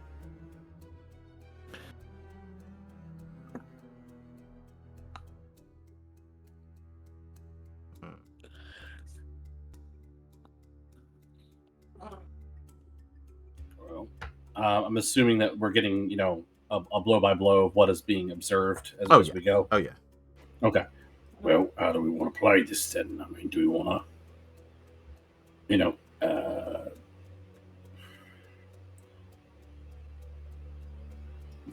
try and maintain balance and interrogate, or are we going to make some assumptions and, regulate? I think we can assume that they are eating people, and that we could go ahead and go in with violence. The cameraman, the camera doge would see in this spot that there is a Verbeeg, and I will put them on the map, who is sharpening a spear.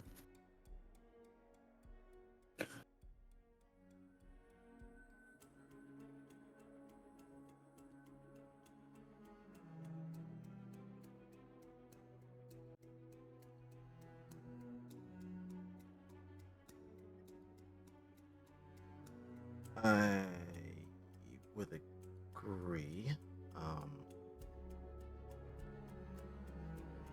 The fact that they decide to spit roast a dwarf is quite disturbing.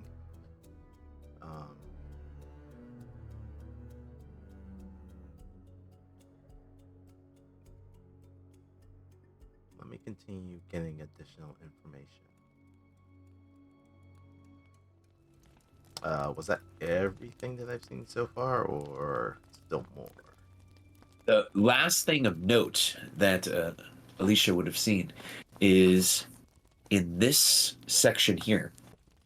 There are several burial niches that have been carved into the wall, and then I should say there was one other thing. There is a burial tomb, a kind of square, what looks like ornate tomb, just past the Verbeeg. And there are several pictographs filling the room. It gives off the impression that whoever is buried here is quite important. Oh, well, this is interesting. I believe this isn't just so much a cave, but a burial site for somebody.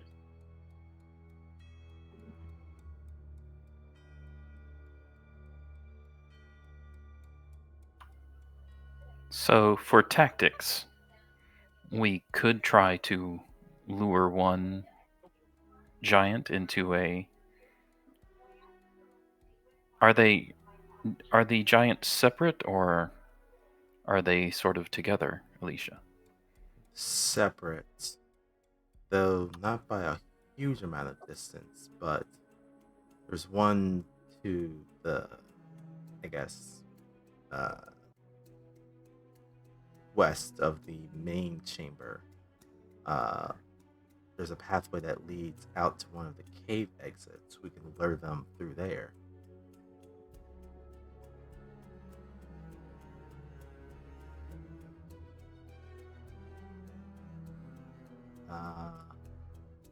If we make a ton of noise that may reverberate throughout the rest of the cave,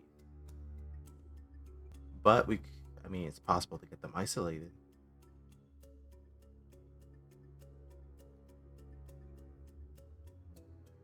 So far, I only saw an ogre, a Verbeeg, and a bear.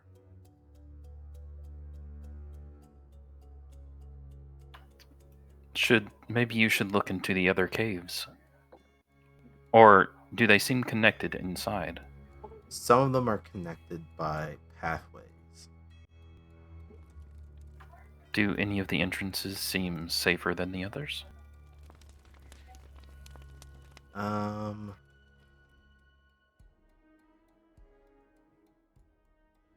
Or if I'm sorry, I'm just moving the camera just to kind of be sure. Right.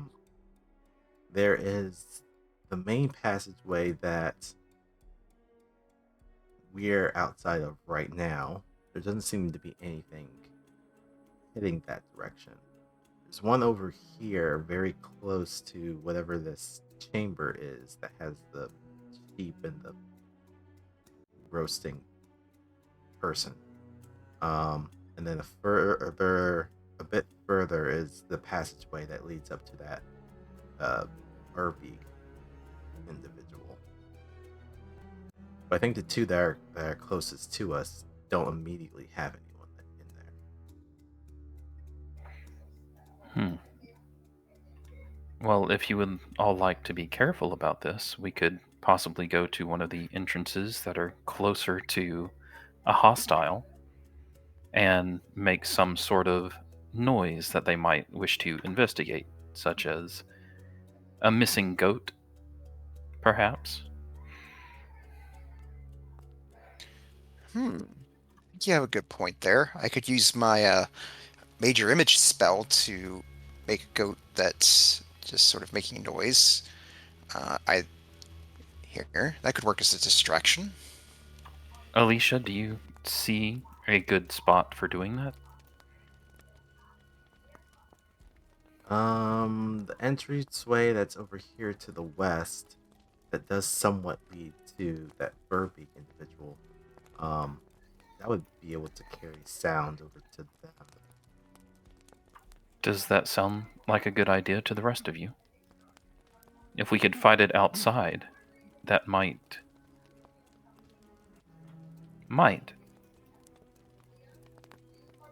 at least break up any combat.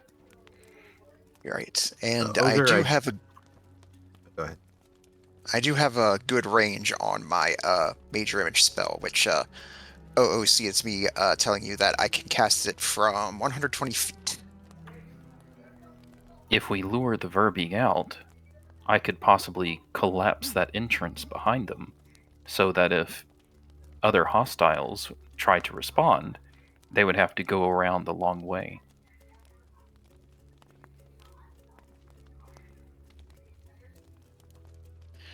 Yeah, I like the sound of that. Gaiman, does that sound good to you? That'll work. Let's do it. Let's do it.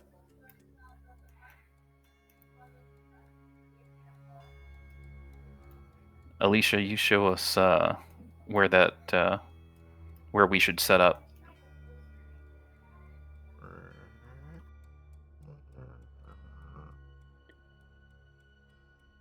And we'll point to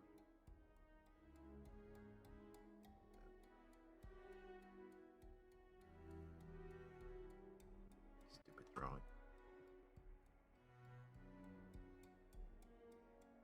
All right, I'll turn out my light.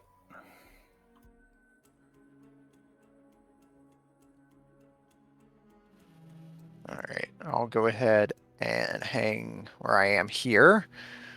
I'll go ahead and see here with one hand point at this spot here. Wait for Gaiman to get here. Oh, right.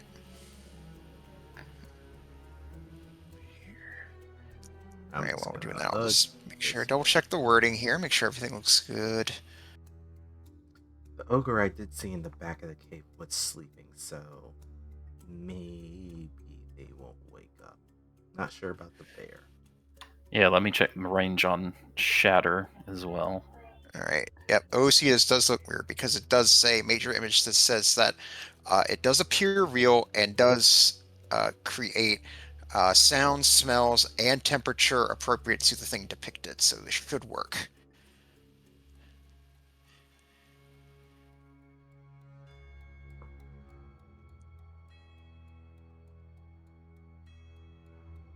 All right, Akia's gonna hide behind this tree, and when the Verbeeg comes out, they're going to shatter the cave behind them, hopefully closing off that one entrance.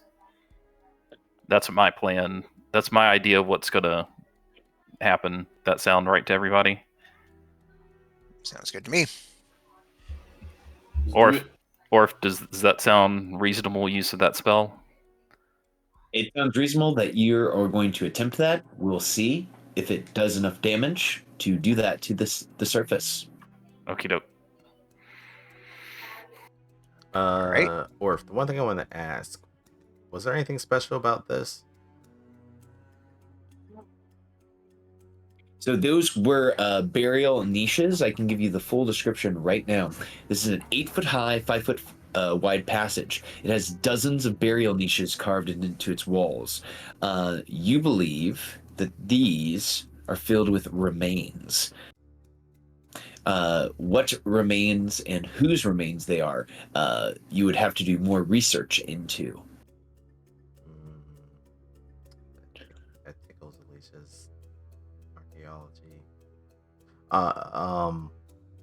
Would request for Akia to not shatter as deep in so it can still be studied later. Like right up front is fine. I guess I'll look up the hill a little bit. Since this is a cave, does it look like I could shatter above the cave to like, is there like rocks and stuff up there that I could try and move down? There are indeed what appear to be rocky surfaces up above, and also snow and ice and all sorts of stuff. Akia, have you ever done a maneuver like this before? Nope. All right. We will see its consequences here in just a moment. I'm about to avalanche this whole mountain. All right, Lotus will look at everybody. All right, is everyone ready? I'm ready. All right, Lotus will nod, and with one hand, she'll point at this spot here. With the other one, she'll just start making motions with her other hand, and I'll go ahead and cast Major Image. I'll go ahead and plop that template down here. Oop, there we go. All right, and yep, you just see just poof into existence a goat, and just looks like a regular ordinary goat, and just to make it here, it's just constantly going meh, meh, meh. Okay. There's a goat making noises out there, and here's what happens.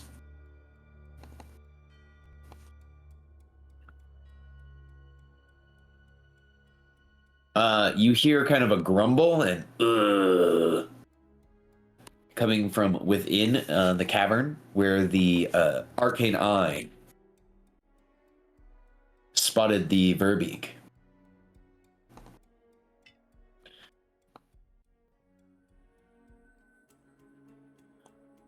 The arcane eye sees the Verbeeg kind of move out from where it was sharpening its spear. The Verbeeg sees the image of the goat kind of making loud noises. It says, one of those goats escaped from the pen. It says this in the giant language. Better go get it back. And it'll start to walk, kind of squeezing its way through these. Kind of slowly, steadily making its way towards the goat. You see it moved its body sideways to make squeezing through this more narrow passage a little easier. All right. So according to the wording here, if it wants to see if it is an illusion, it has to make an intelligence investigation check against my spell save DC, which is 17. Yes. The line before that, physical interaction with the image, reveals it to be an illusion. All right. Mm-hmm.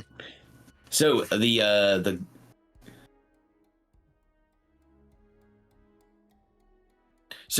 guy is about to move in to pick up the goat. Now it does say as long as you are within the range of the illusion, you can use your action to cause the image to move to any other spot within range. So yeah, it's like as it gets closer, I sort of like move my other hand like towards myself, sort of like move it away, and the goat would just sort of like start backing away, going meh, meh. What's the matter with you, goat? You need to go back in your pen with all your other goats. You're not to be out here. You could get eaten by a wolf. Or by a Verbeeg. He looks to the goat and says. So the Verbeeg will attempt again to try to catch the goat. He's going to use animal handling. He makes a very poor animal handling check as he tries to capture this goat. Have it hop back to say meh. And the Verbeeg will take another step forward. You're starting to make me angry, goat. Don't make me angry. But then again, we could have goat for supper. No, that would make friend mad if I killed his goat. I wouldn't want to make friend mad. As soon as it gets 5 feet out of the cave, I'll launch my shatter.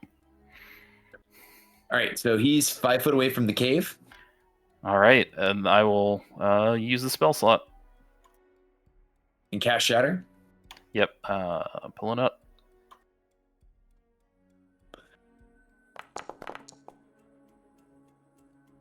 Point of your choice within range. Now it's 60 feet, so you're putting it 60 feet up? Not 60 feet up, probably like...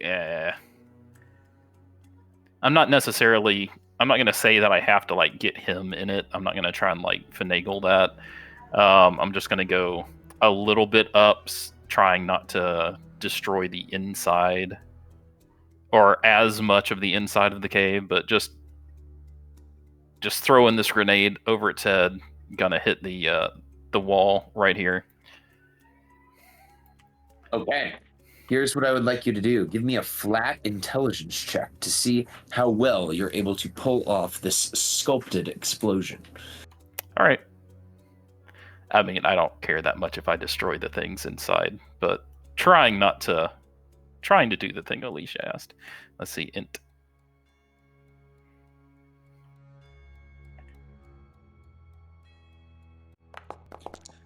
All right, you do a pretty decent job sparing the niches within, but kind of destroying enough of the rocks and everything so that this structure here, and I'm going to use the age-old marker tool, can't go in.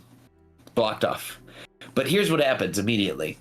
This Verbeeg sees you as you cast a spell, and they immediately roll into initiative as you cast a spell above its head. Yep.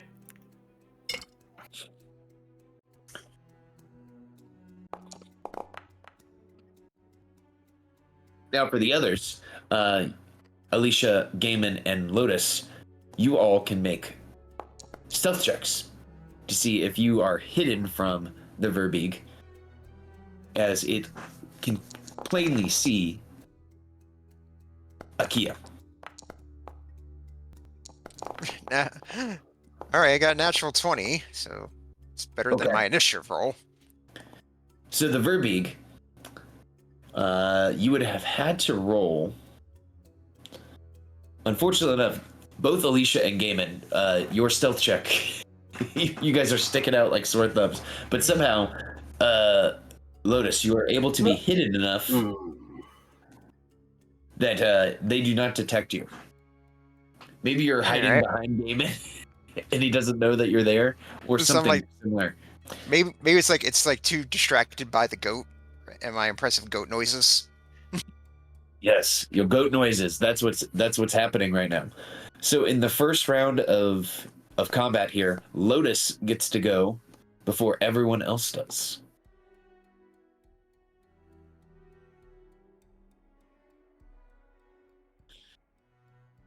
All right. So Lotus, you can take an action first, because you have basically surprised this guy. Then we'll have this as your surprise round. And then we will roll in as normal. All right. Let's see. All right. Maybe I can see if I can get a little debuff on him here. Lock him down to the rest of you guys. I'll go ahead and We'll go ahead and spend a second level spell slot. Throw a knuckleball, aka Tasha's Mind Whip, at him. So it's a DC 17 int save.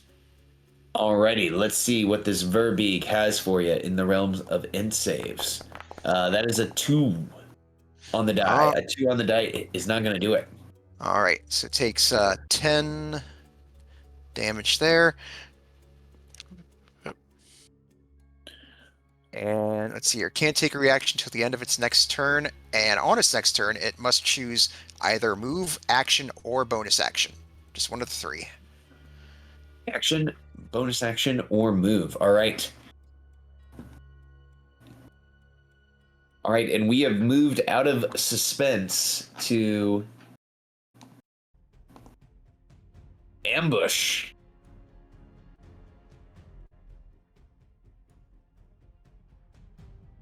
All right, anything else for Lotus as you mind whip this individual? All right, in that case, I'll just go ahead take a little bit of movement back here just to get out of its line, just get out of its sight range and to give some opening for everybody else, and that'll do it for me.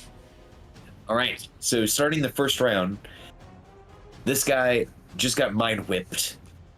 He's gonna try to steal after being mind whipped.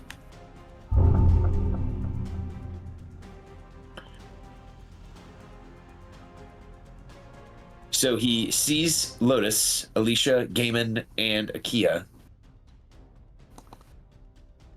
So the Verbeeg starts to run into the cave. Yep. And he will use his one thing to move.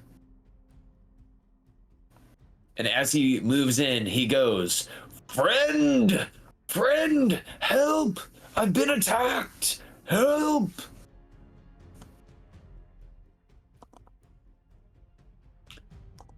And you guys hear what sounds like this sound.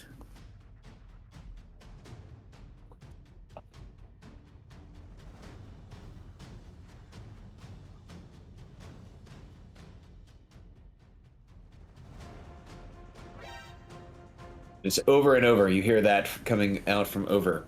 And someone will roll into initiative. All right, and he will pass to Akia. All right. Hey, Orf, could you get rid of these templates, please? I can get rid of one of them. One of them is still active. There's a goat running around. Yeah, I haven't broken my concentration yet. It's just doing goat stuff. Meh, meh. All right, 20, 30. I think I'm just gonna take a. Do we chase him? I guess we're chasing. Dodge or goodness. I guess I'm gonna dash to there. And where's Kumakyu? Goodness. Oh, Kumakyu's way over there. What are you doing over there? All right, Kumakyu's gonna move up a little bit, and I'll pass to Gaiman. All right, Gaiman, you saw the giant kin just hoof it right into the cave. All right.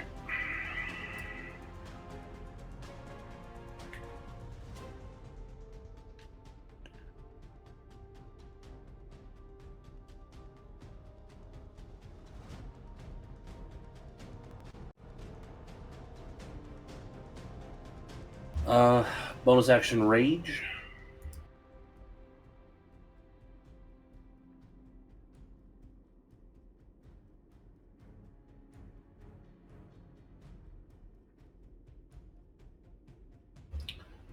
And I'm going to attempt to grapple, and like to grab. Since I've gotten bigger, I can now reach out and grab him, and try and yank him from the cave back out. All right, the Verbeeg Marauder will attempt to resist, but you are able to grab him, so he is grappled. Okay, and then for my extra attack, I like to try and just sort of like, body slam him out here, like suplex him out behind me. All right, and is the attempt here just to move him around, or are you attempting to do like an unarmed strike to damage? Move him around. Gotcha. Do you want another athletics? Well, when you have this guy grappled, you can use your movement to move him around your character. It's just I've used all my movement to get to this point, though. That's the thing. Okay, so yeah, you could. So would it be an unarmed attack to try and like suplex him then? Yeah, to do more damage, it would be an unarmed attack to try to do more damage to him after you have him grappled. Okay. Yeah, I'll just do an unarmed attack for now. And he's just gonna chill there, clogging up the entrance. Okay, cool. Let me get off that unarmed strike.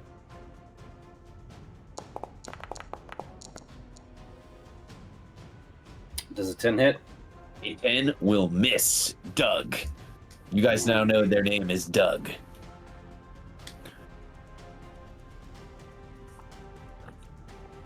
Okay, I miss. Okay. You got him grappled. Control- Punches. I'll pass to the friend so we can maintain control into the next round. All right. Friend stands up from prone using 15 feet of movement. 10. Moves around. He yells, "Friend coming!" in giant. "Doug, where are you? Friend come for you." And let's see, he's got a 40 movement speed, so he'll move 5, 10, 15, 20, 25, 30, 55, 40 using his action. And he looks from over top of this cart,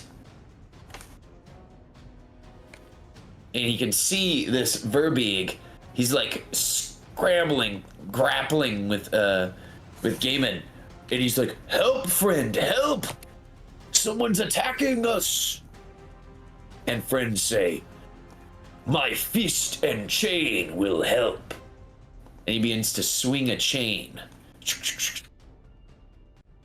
around his fist. He will pass things over to Lotus. All right. So we don't need the illusion anymore, so I'll use a free action to go ahead and drop my concentration on major image.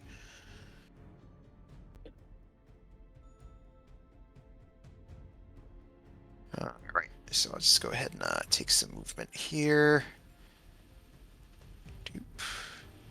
15 and 15 makes 30. All right. Doop. So I can still make out here.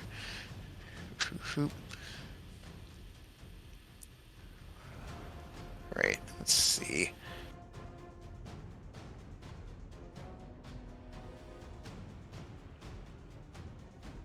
All right. I'll go ahead and give a little bit of an assist to Gaiman here to help maintain the grapple. So I'll go ahead and take pitcher stance, throw out Mind Sliver at him.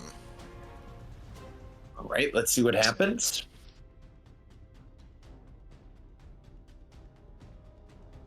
Oof, that is no good. He is slivered.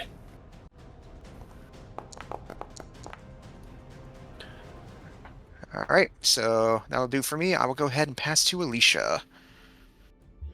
Wait, don't you need to roll a d4 to determine what his what's subtracted on the next save?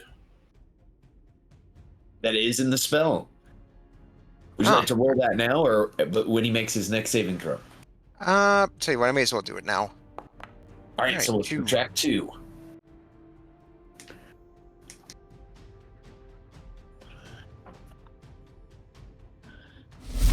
All right, Alicia.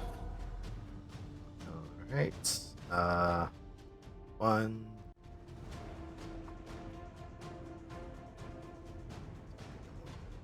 There.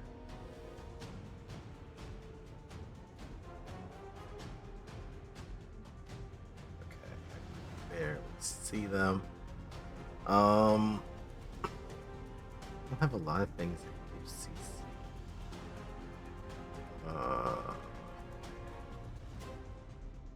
Let's see.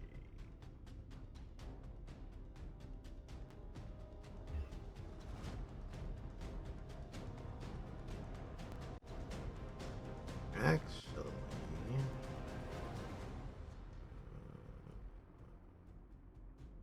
oh wait, no, that doesn't work. This isn't Boulder's Gate. That doesn't have that effect in this game. I think I am just going to. I'll just drop conviction on this person for now. 22 to hit them. 22 does hit Doug. Okay. And then Gaiman, you get 6 temp HP.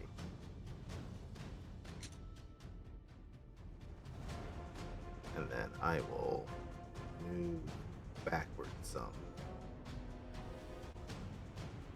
so I can get a little bit of peek into the further chamber. That's gonna be it for me.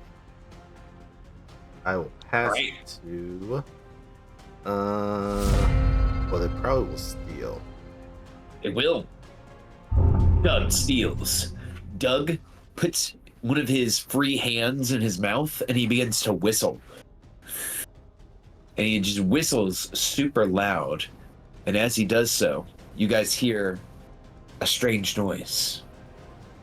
It sounds a lot like that alert sound you just heard not too long ago, as a bear wakes from its slumber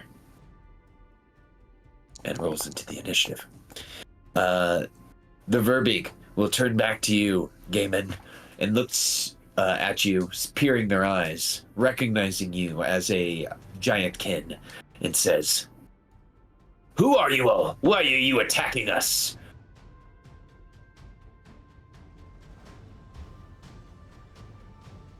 Well, that's pretty rich for someone who's ambushing people out by good Mead. The Verbeeg will look to you and say, "Ambushing humans, yes, and other dwarves, things like that." Well, we happen to be other things, like dwarves. It looks And, to you confused. Because you're big. Yes, I am. I will add to the confusion by using my movement to reposition him between me and Lotus. Oh, He hasn't ended his turn yet. He was just hoping. That's right. That's right. My bad. I'm sorry. So upon hearing this, the the giant will because it whistled. It will draw from its back as it's grappling with you a spear. And it is going to make 2 spear attacks against Gaiman.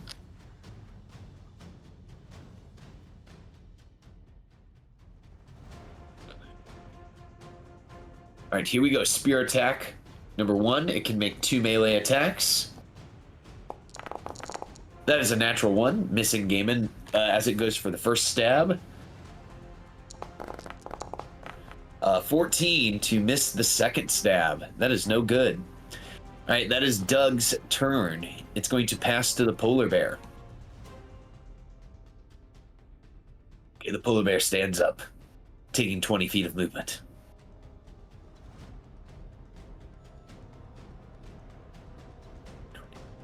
It is going to use its action to move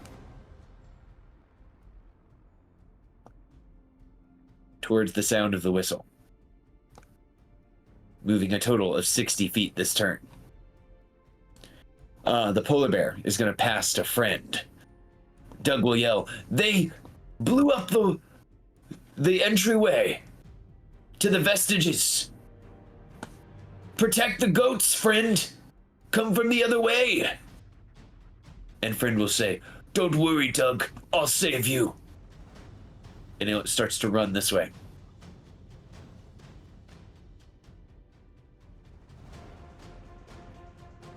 And it will just keep moving.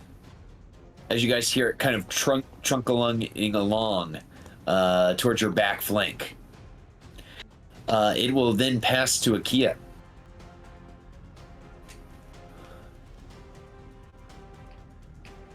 All right. I'm going to move up a little bit so I can see. Hey, there's people. I'm going to use my sibling guilt ability on this person.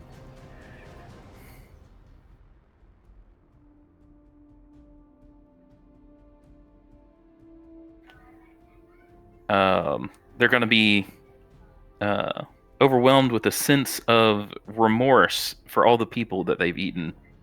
But just until they get in a hit, then they'll feel better. Oh yeah. And then, as my bonus action, I'm going to command Kumakyu to dash up closer. And I think I'm gonna go ahead and step back around this corner.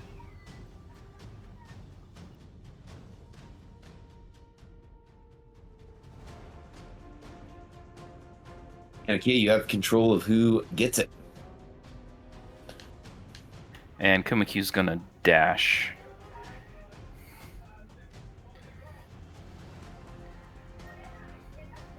That's 50, 60 feet. And it's just gonna... I guess they'll just go up in this tree instead. And then I'll pass to Lotus. All right, Lotus, you're up.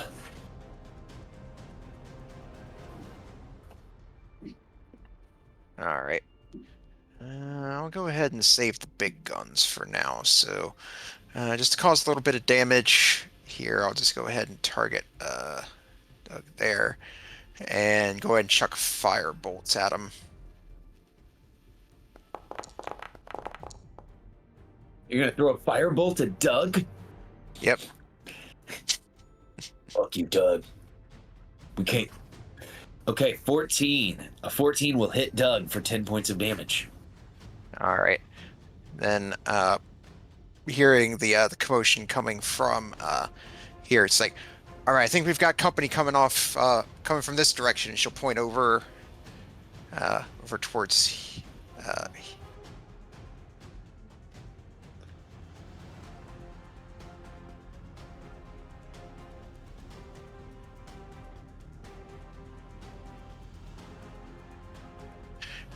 And then I will go ahead and pass to Gaiman. All right, Gaiman, you are fighting with Doug the Verbeeg. All right. Probably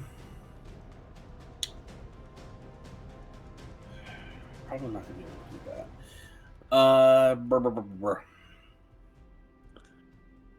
Yeah, I'll try it. What the fuck? Why not? I'm gonna use my movement to wrestle him around. So he's here on the map. So basically dragging him out of the tunnel. All right, that should be possible.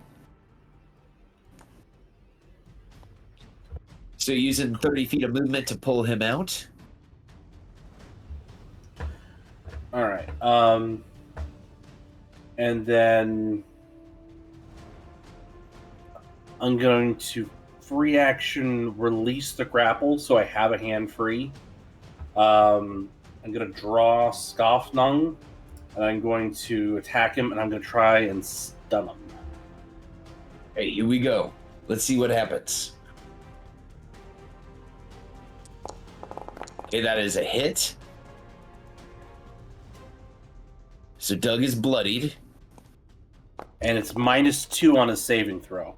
That's it. Yeah, his next saving throw. And oh, is that made? Because Lotus had her turn. Does that cut off at once you have your turn? I think it's whenever the person attacked makes their next saving throw. I think It's until the end of Your next Doug's turn. turn. Yeah, man, my next turn. Yeah. It's the end of Lotus's next turn. That's what it says in the spell. Oh, that makes... We should have had... I should not have passed a Lotus then. It's all right. It happens. Fuck. All right, he is barely able to survive being stunned, and he looks at the wound on himself.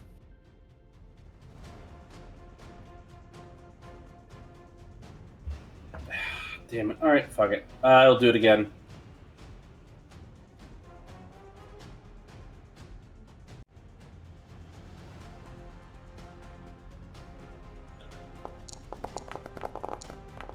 Oh, okay. He will get hit for 18 points of damage.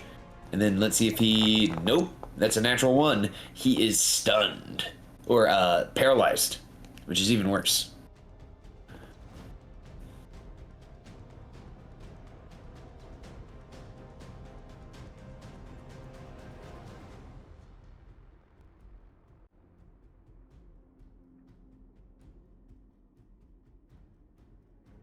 So activating the feature uses one of the charges. Yeah, so in the attempt, it was used up. Mhm.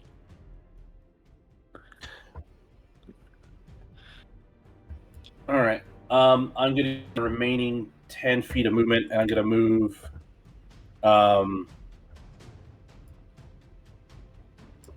deeper in. And I'm going to call back. Tie this one up. Maybe we can capture everybody. Make them stand trial. I'm going to pass to Alicia. Right, Alicia, there is a paralyzed Verbeek standing in front of you. Mm-hmm.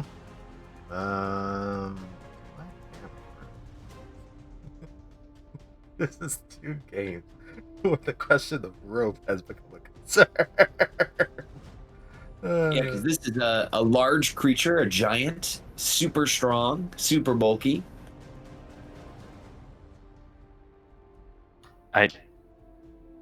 It took us 8 hours to get here. I don't think we can drag them 8 hours back to town. It would take days. Well, maybe they have supplies in the cave. I'm going to. Well, he's almost near.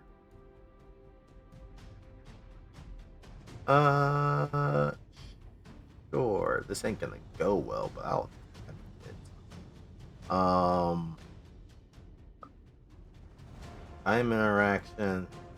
At least it's gonna pull out the thing of the Remoraz.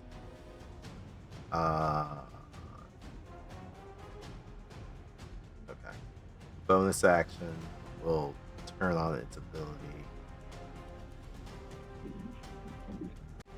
It guy is paralyzed, so advantage 22 to hit.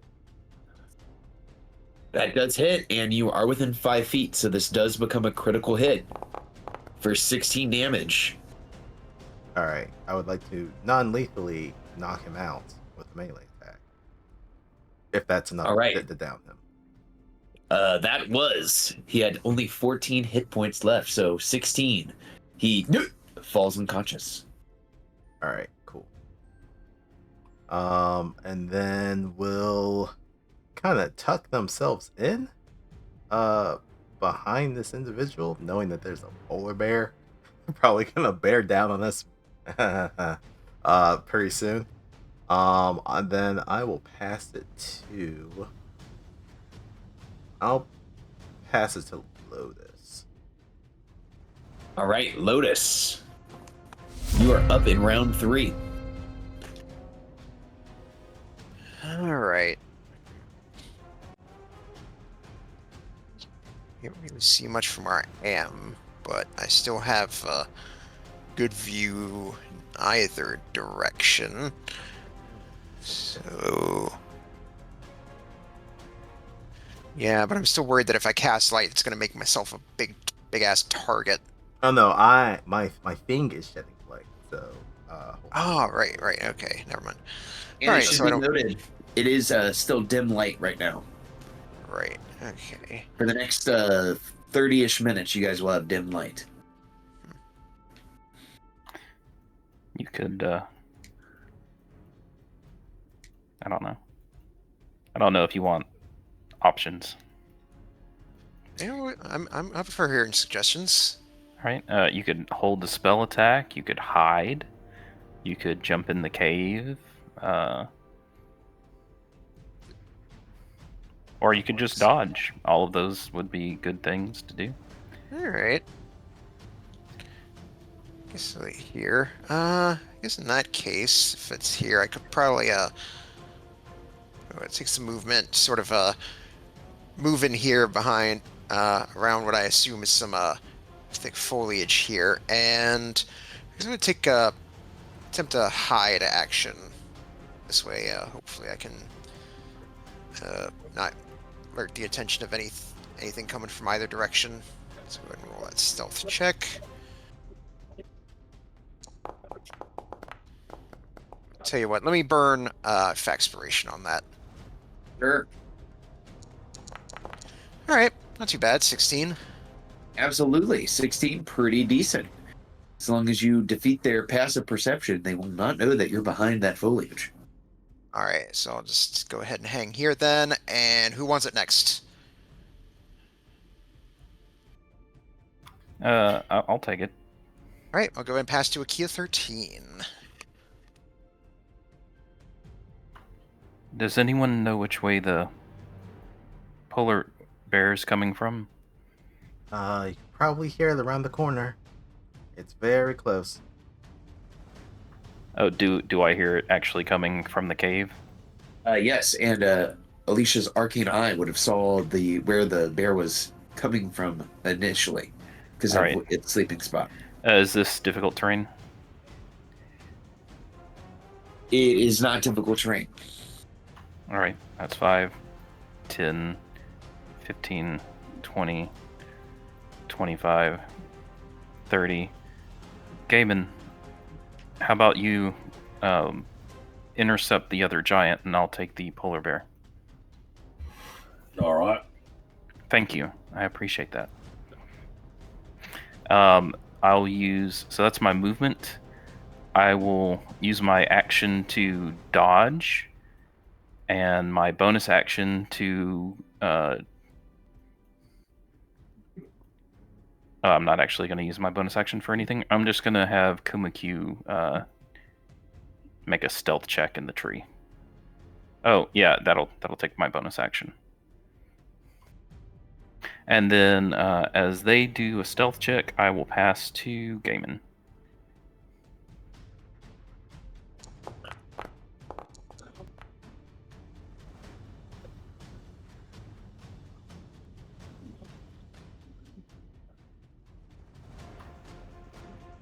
Right, and Gaiman is now up.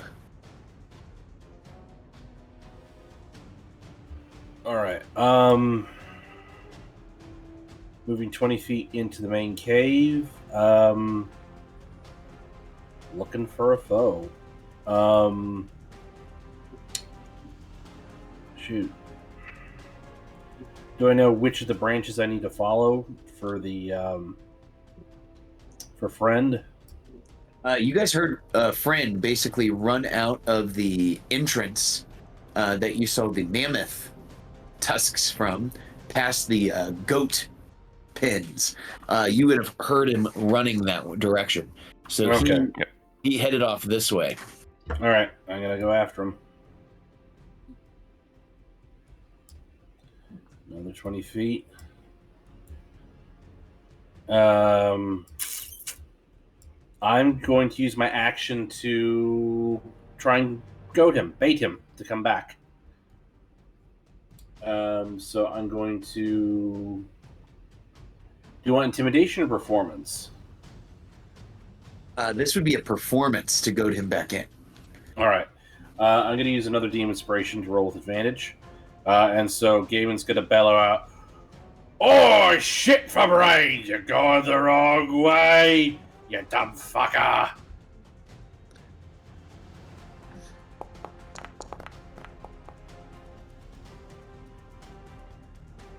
Ooh, and that's a 12. The guy kind of looks at the ground, looks back to Gaiman, and he says, "Oh." I'm going to roll my Facspiration too, just to try and juice it some more. If you feel that's necessary. I don't. You could keep your Facspiration. He was All looking for someone to fight, and someone has appeared. All right, cool.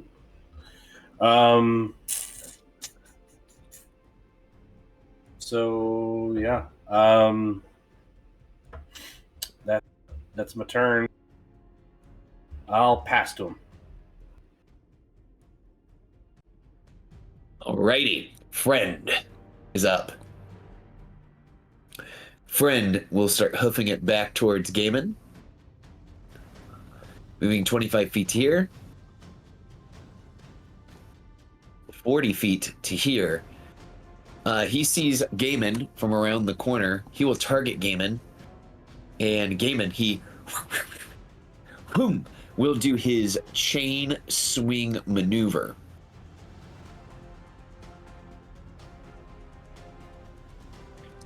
So here comes Chain Swing. And you can see this coming as he throws the chain sweep at you. All right.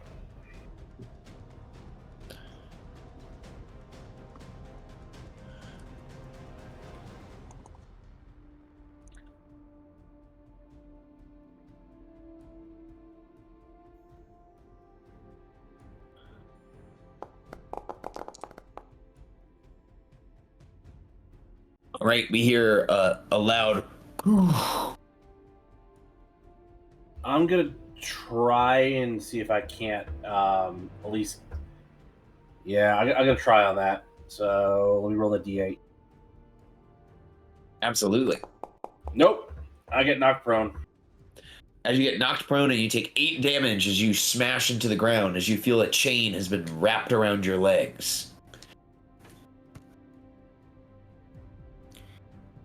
Friend, as he has you wrapped here, will bonus action be aggressive because he finally sees an enemy. He can't be aggressive if he doesn't see any enemies, unfortunately enough. He starts punching the air. The air is my enemy. He can make a follow-up attack now, and he is just going to fist Gaiman as Gaiman is prone. This is with advantage.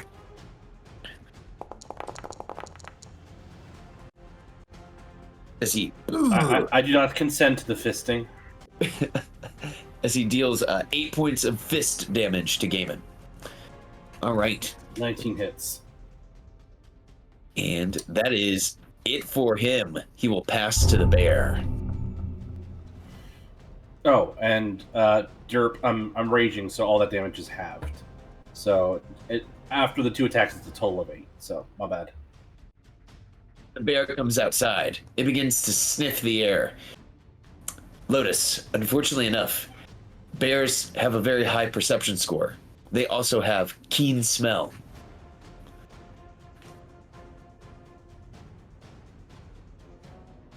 So it sees you hiding behind the bush. Or better yet, it smells you hiding behind the bush. Not too surprising. You feel the polar bear's bulk rush towards you. It will make 2 attacks, one with its bite, one with its claws. Here's a bite attack. Alright, yep, that'll get through. And here is a claws attack. Alright, yep, and that will too. I would like to use Warden Flare on the second attack. Here we go. Let's see this. Okay, we will roll a d20 here, and we will compare that. Okay, it's got a 7 plus 5 plus 4, so that's a 16. A 16 will meet Lotus's armor slot. In that case, I will then go ahead and burn my reaction and a first level spell slot for shield. Very good. Shield will prevent the bear claws from going through, but not a delicious bear claw like the donut, the kind that make you go ouchie. Alright, I'm not sure why shield's not showing up, but I'll just go ahead and remove first level spell slot. All right, no problem. And Alicia, you are up as there is a bear mauling Lotus outside. Okay.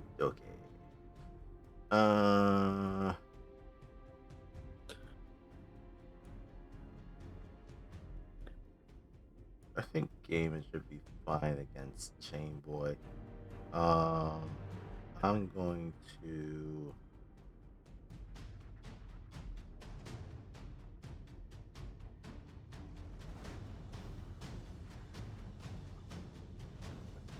concentrate.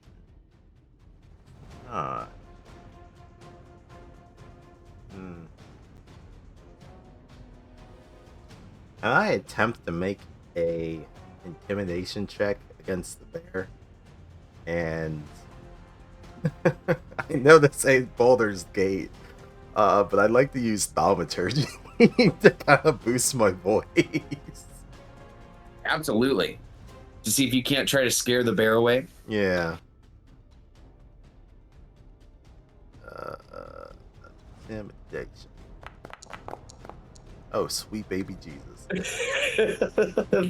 Somehow you've made the bear more mad at Lotus. Okay.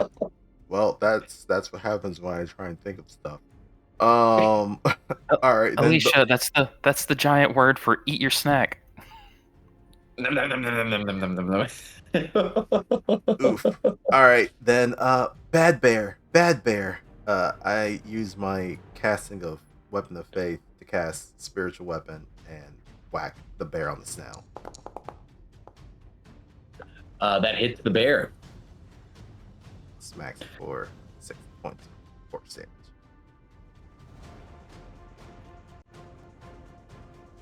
I assume bear is then going to steal. Oh yeah. Barely injured.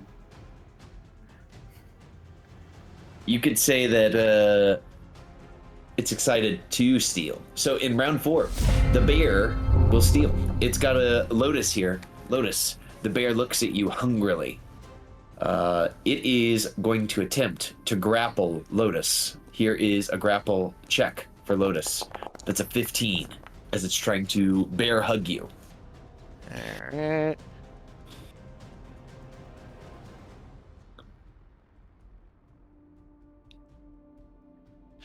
Hold on just a second.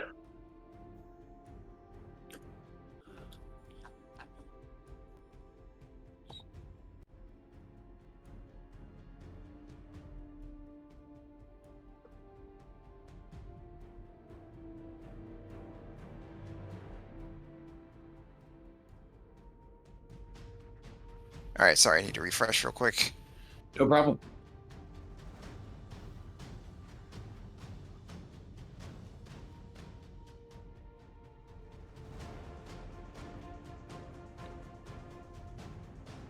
That's probably why the shield didn't pop up.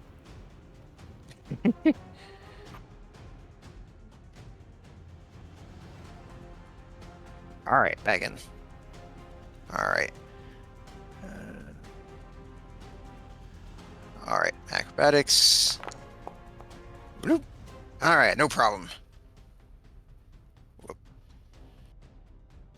I didn't see the roll. Oh, there it is. Yep. Alright, there we go. Yep.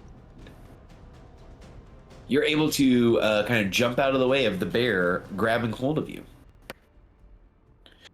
And that is the bear's whole action. It will pass to friend.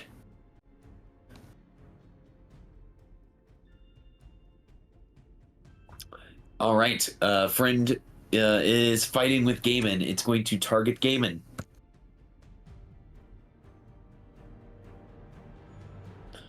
All right, Gaiman, it is going to attempt to do a chain smash on Gaiman.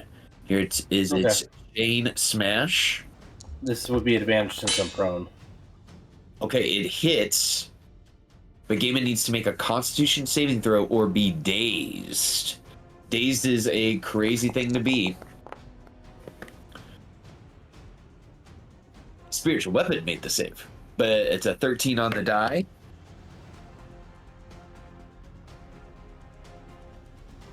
It would be plus it's a save, so it'd be +8.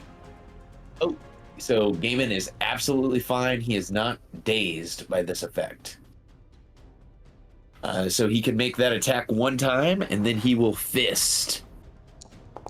Again, I don't consent to the fisting.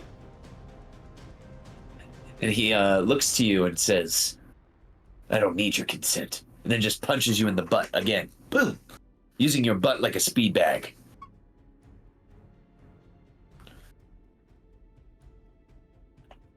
And with that, friend has completed his attack and action economy. Gaiman, do you wish to steal? I absolutely want to steal. Does he have me like restrained or grappled or anything? Nope, he just knocked you over. All right, using half my speed to stand up, I'm going to try and paralyze this fucker with my last scoffing charge. I'm going to attack recklessly, because why the fuck not at this point?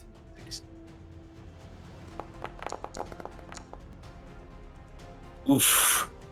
An 11 misses, but it's pretty close. Well, it'd be a 12 because reckless, Oh, but I'll that's right, succeed at a 12. cost. 12 is same thing here. And But I'll still let me- succeed at a cost. There we go. There we go. That's what I like to hear.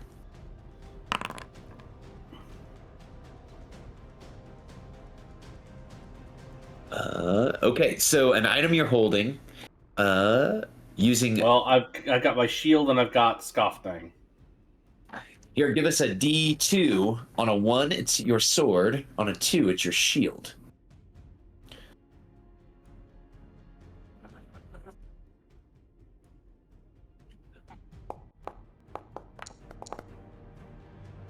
All right, so your sword, or not your sword, your shield, butterfingers out of your hands. All right. And then we can Actually, I don't know if these new cards allow you to re-roll the damage. I mean, I could just do another attack. That works for me. And it was the shield that went flying. Okay, and then he'd have to make the save. Absolutely. So here we go. He'll attempt the saving throw. Does take 19 points of damage, but rolls a 20 dirty on his save. All right. Damn. All right. Well, I will attack again, recklessly because it just keeps going with the weapon I do have in hand.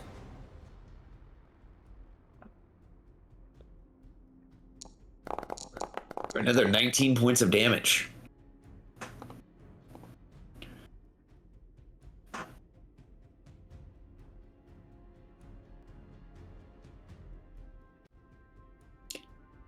This creature you are fighting looks nearly bloodied after those 2 strikes. All right. I don't have anything in my offhand except my fist, so I'm gonna fist him back. Oh no! Now his butt's gonna look like a punching bag.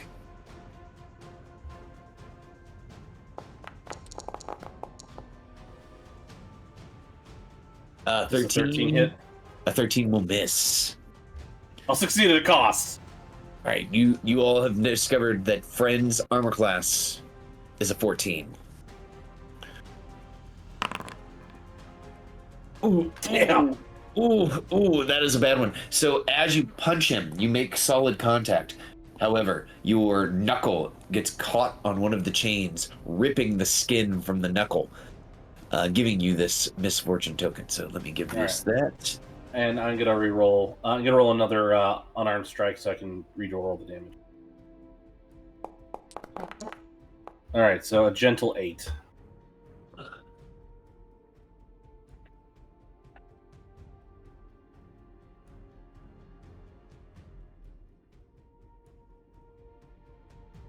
And Friend is bloodied.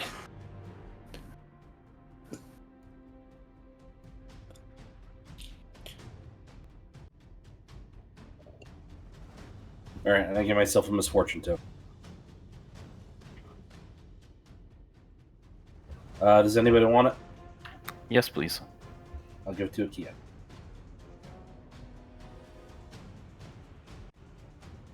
Yeah, you're up.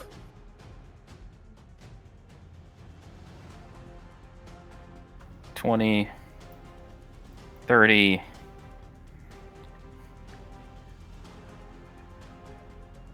Actually, I won't get all the way because I need to leave room to summon Kuma. Bear fight! Bear fight! I'll say, Lotus, please retreat into the cave as I summon Kuma as soon as I find the item. Why does it always take me so long? Yeah, to it's find this Louis' item? face polar bear. She's like, well, you don't have to tell me twice.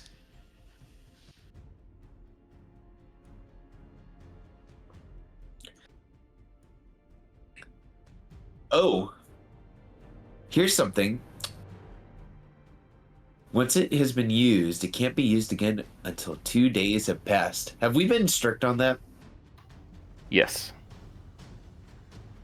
Okay. I've always made sure to get 2 long rests before I summon Kuma. Okay, there we go. All right, Kuma has been summoned. All right, that's my action. Kuma Q's just hidden and dodging. I do not use my bonus action for anything. Let me take dodge off. Off. Okay. And I'll tell Kuma to try to get this bear to back down. Does Kuma go? I forget though. Do we roll Kuma in, or does it go at the end of my turn? We will have Kuma roll in and be on his own sort of situation.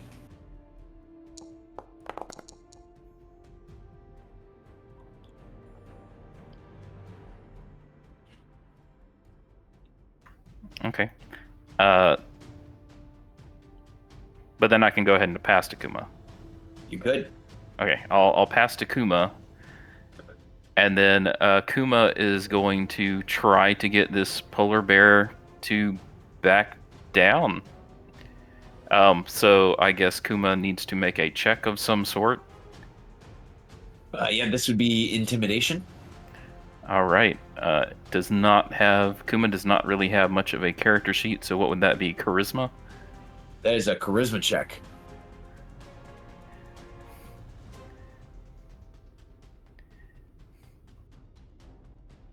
All right. It's going to try and be friendly, I guess. Nat 20. Excellent. It is an 18. So we will honor. So it's charisma versus charisma. So this bear will roll its intimidation.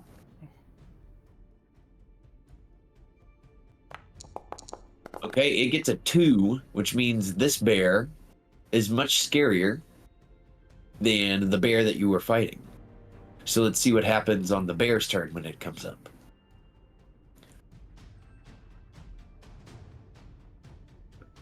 All right. Pass to Alicia.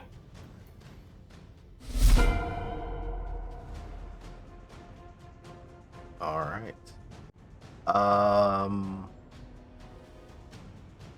Would it be obvious to tell that this polar bear has been cowed by Kuma? Yeah, Kuma's made a gigantic display, and the bear that it was trying to fight against could not match its level of ferocity and display. Okay. Bonus action, I'm just gonna move my spiritual weapon back in a threatening manner as it guards the cave entrance. And then I am going to go see where cave it is. That's 10 feet. That's another 10 feet. Aha, there they are. What's the range of this? Oh, and did we figure out where my shield wound up? So I was looking at the direction, and it landed 15 feet away into the goat pen. So I can mark it down here with an X. Cool. If I see Alicia coming up behind me, Gaiman will call out, "Oi, Alicia, grab our shield, please." See with the goats. Oh, I see it. I'll get to it shortly. Conviction. 21 to hit. Boy, for 16 radiant damage. And Gaiman get 8 temp HP. That hits, friend.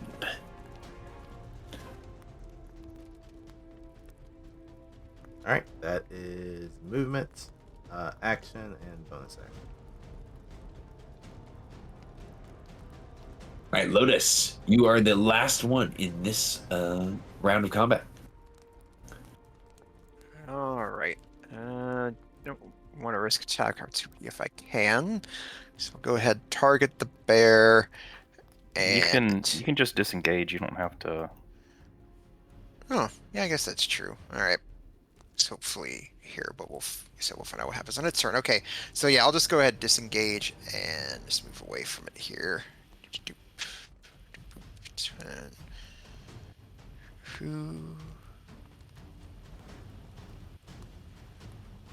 All right, yep, I'll just sort of move into the cave here, some cover, and all right, going to the new round, I'll go ahead and pass to permanent polar bear.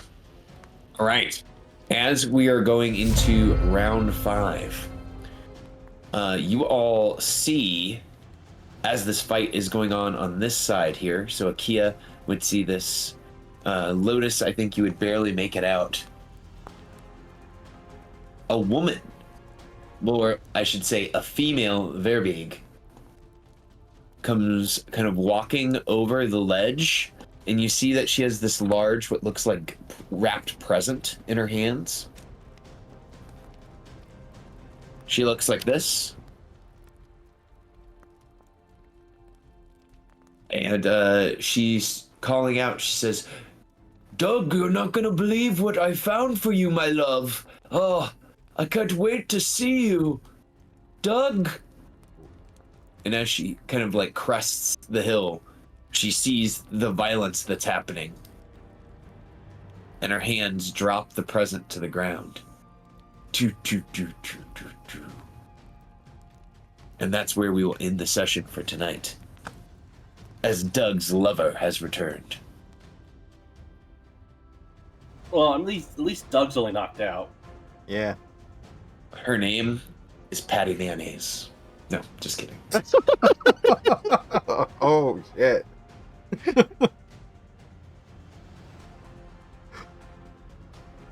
Wait. I don't know if I got the best look of friend in air quotes, but now that we see him in light, is he blue tinted? His skin is rather blue. Oh shit. You guys just beating up on Skeeter in there? As it We're- says, calling him Skeeter would have been a dead giveaway. Oh, we're attacking my childhood. Oh shit. Do you want to let them live now? Well, Doug's knocked out, so he's still alive technically. Yeah, my intention was just to Well, knock we them like out. your name, so we're gonna let you go with a stern warning to stop eating people. Yeah, knock You them ma- out and see what they know. What was the sound that Skeeter always was making? He was like, "Hey, Doug." Woo, woo, woo, woo. I can't even remember what it was. It was But it was something weird. nonsensical. Was it a honking noise? I think it was a honk. Kind of. Now I can't rest until I'm. I'm gonna have to look it up on YouTube. But yes, you guys have discovered the secret that Doug has a lover. Skeeter from Doug honk. That's exactly what I needed.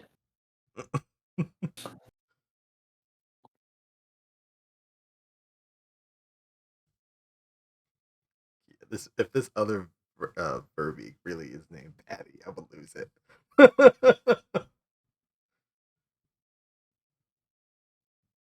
And let me guess, the polar bear is named Pork Chop. God damn it. I mean, no one knows. Only Kuma knows. Only Kuma knows because Kuma speaks bear. As they're Well, yelling I at hope- each other in bear. Yep. Well, that bear is about to run away because You don't want none. Hey, what's your name? Pork Chop. Fuck Is you, it- Pork Chop. Hey, what's your name? Kumaku. Fuck you, Kumaku. Excellent, gentlemen. Excellent. This was a very fun game for me this evening. I hope that you all had a good time as well. And next time, when the adventures of the Thanes of Ten Towns continue, you guys can decide what to do with these man-eating Verbeegs and their man-eating bear and their man-eating goats. I guess you guys haven't discovered that part yet. Anyways, if you guys have any questions for me, please let me know between next session and next as we continue our adventures. Sounds good. Good. All right, gentlemen. Well, I hope you guys have a good rest of your evening. I have to get some sleep as I have to coach the people in the morning. I'm excited. Making them do thrusters. It's fun. It's fun for me to do that. You're a cruel man. I know. I'm not so cruel though that I'm gonna have them do something like, I don't know, thrusters and bar facing burpees. Oh wait, I am having them do that. That's exactly what I'm having them do. If you guys have something coming up next week, I know that is that Easter weekend next weekend? I think so. Or is that 2 weekends from now? I think isn't it usually the last weekend of the month? It's March the 31st. Well, I mean, next weekend would be the last weekend of the month. Yeah. So I don't know if you guys have something coming up that would require you to be out of the game. If so, just let us know. I don't know how many people do Easter stuff on Fridays. I don't know. Friday. Yeah. I'm not I don't, so I'm good. But I don't know if anyone else Not does. me. Yeah, I'm good for game next week. Perfect. All right, gentlemen. Well, I will see you guys then. I'm going to go get some sleep. I hope you guys have a good rest of your weekend. Thanks. Thanks for the game. Night. My pleasure, guys. Thanks, Good Ryan. night. All right, good game. Good night, everybody. Yep. Night. And thanks Hey. everyone for tuning in. Catch you next time. See ya.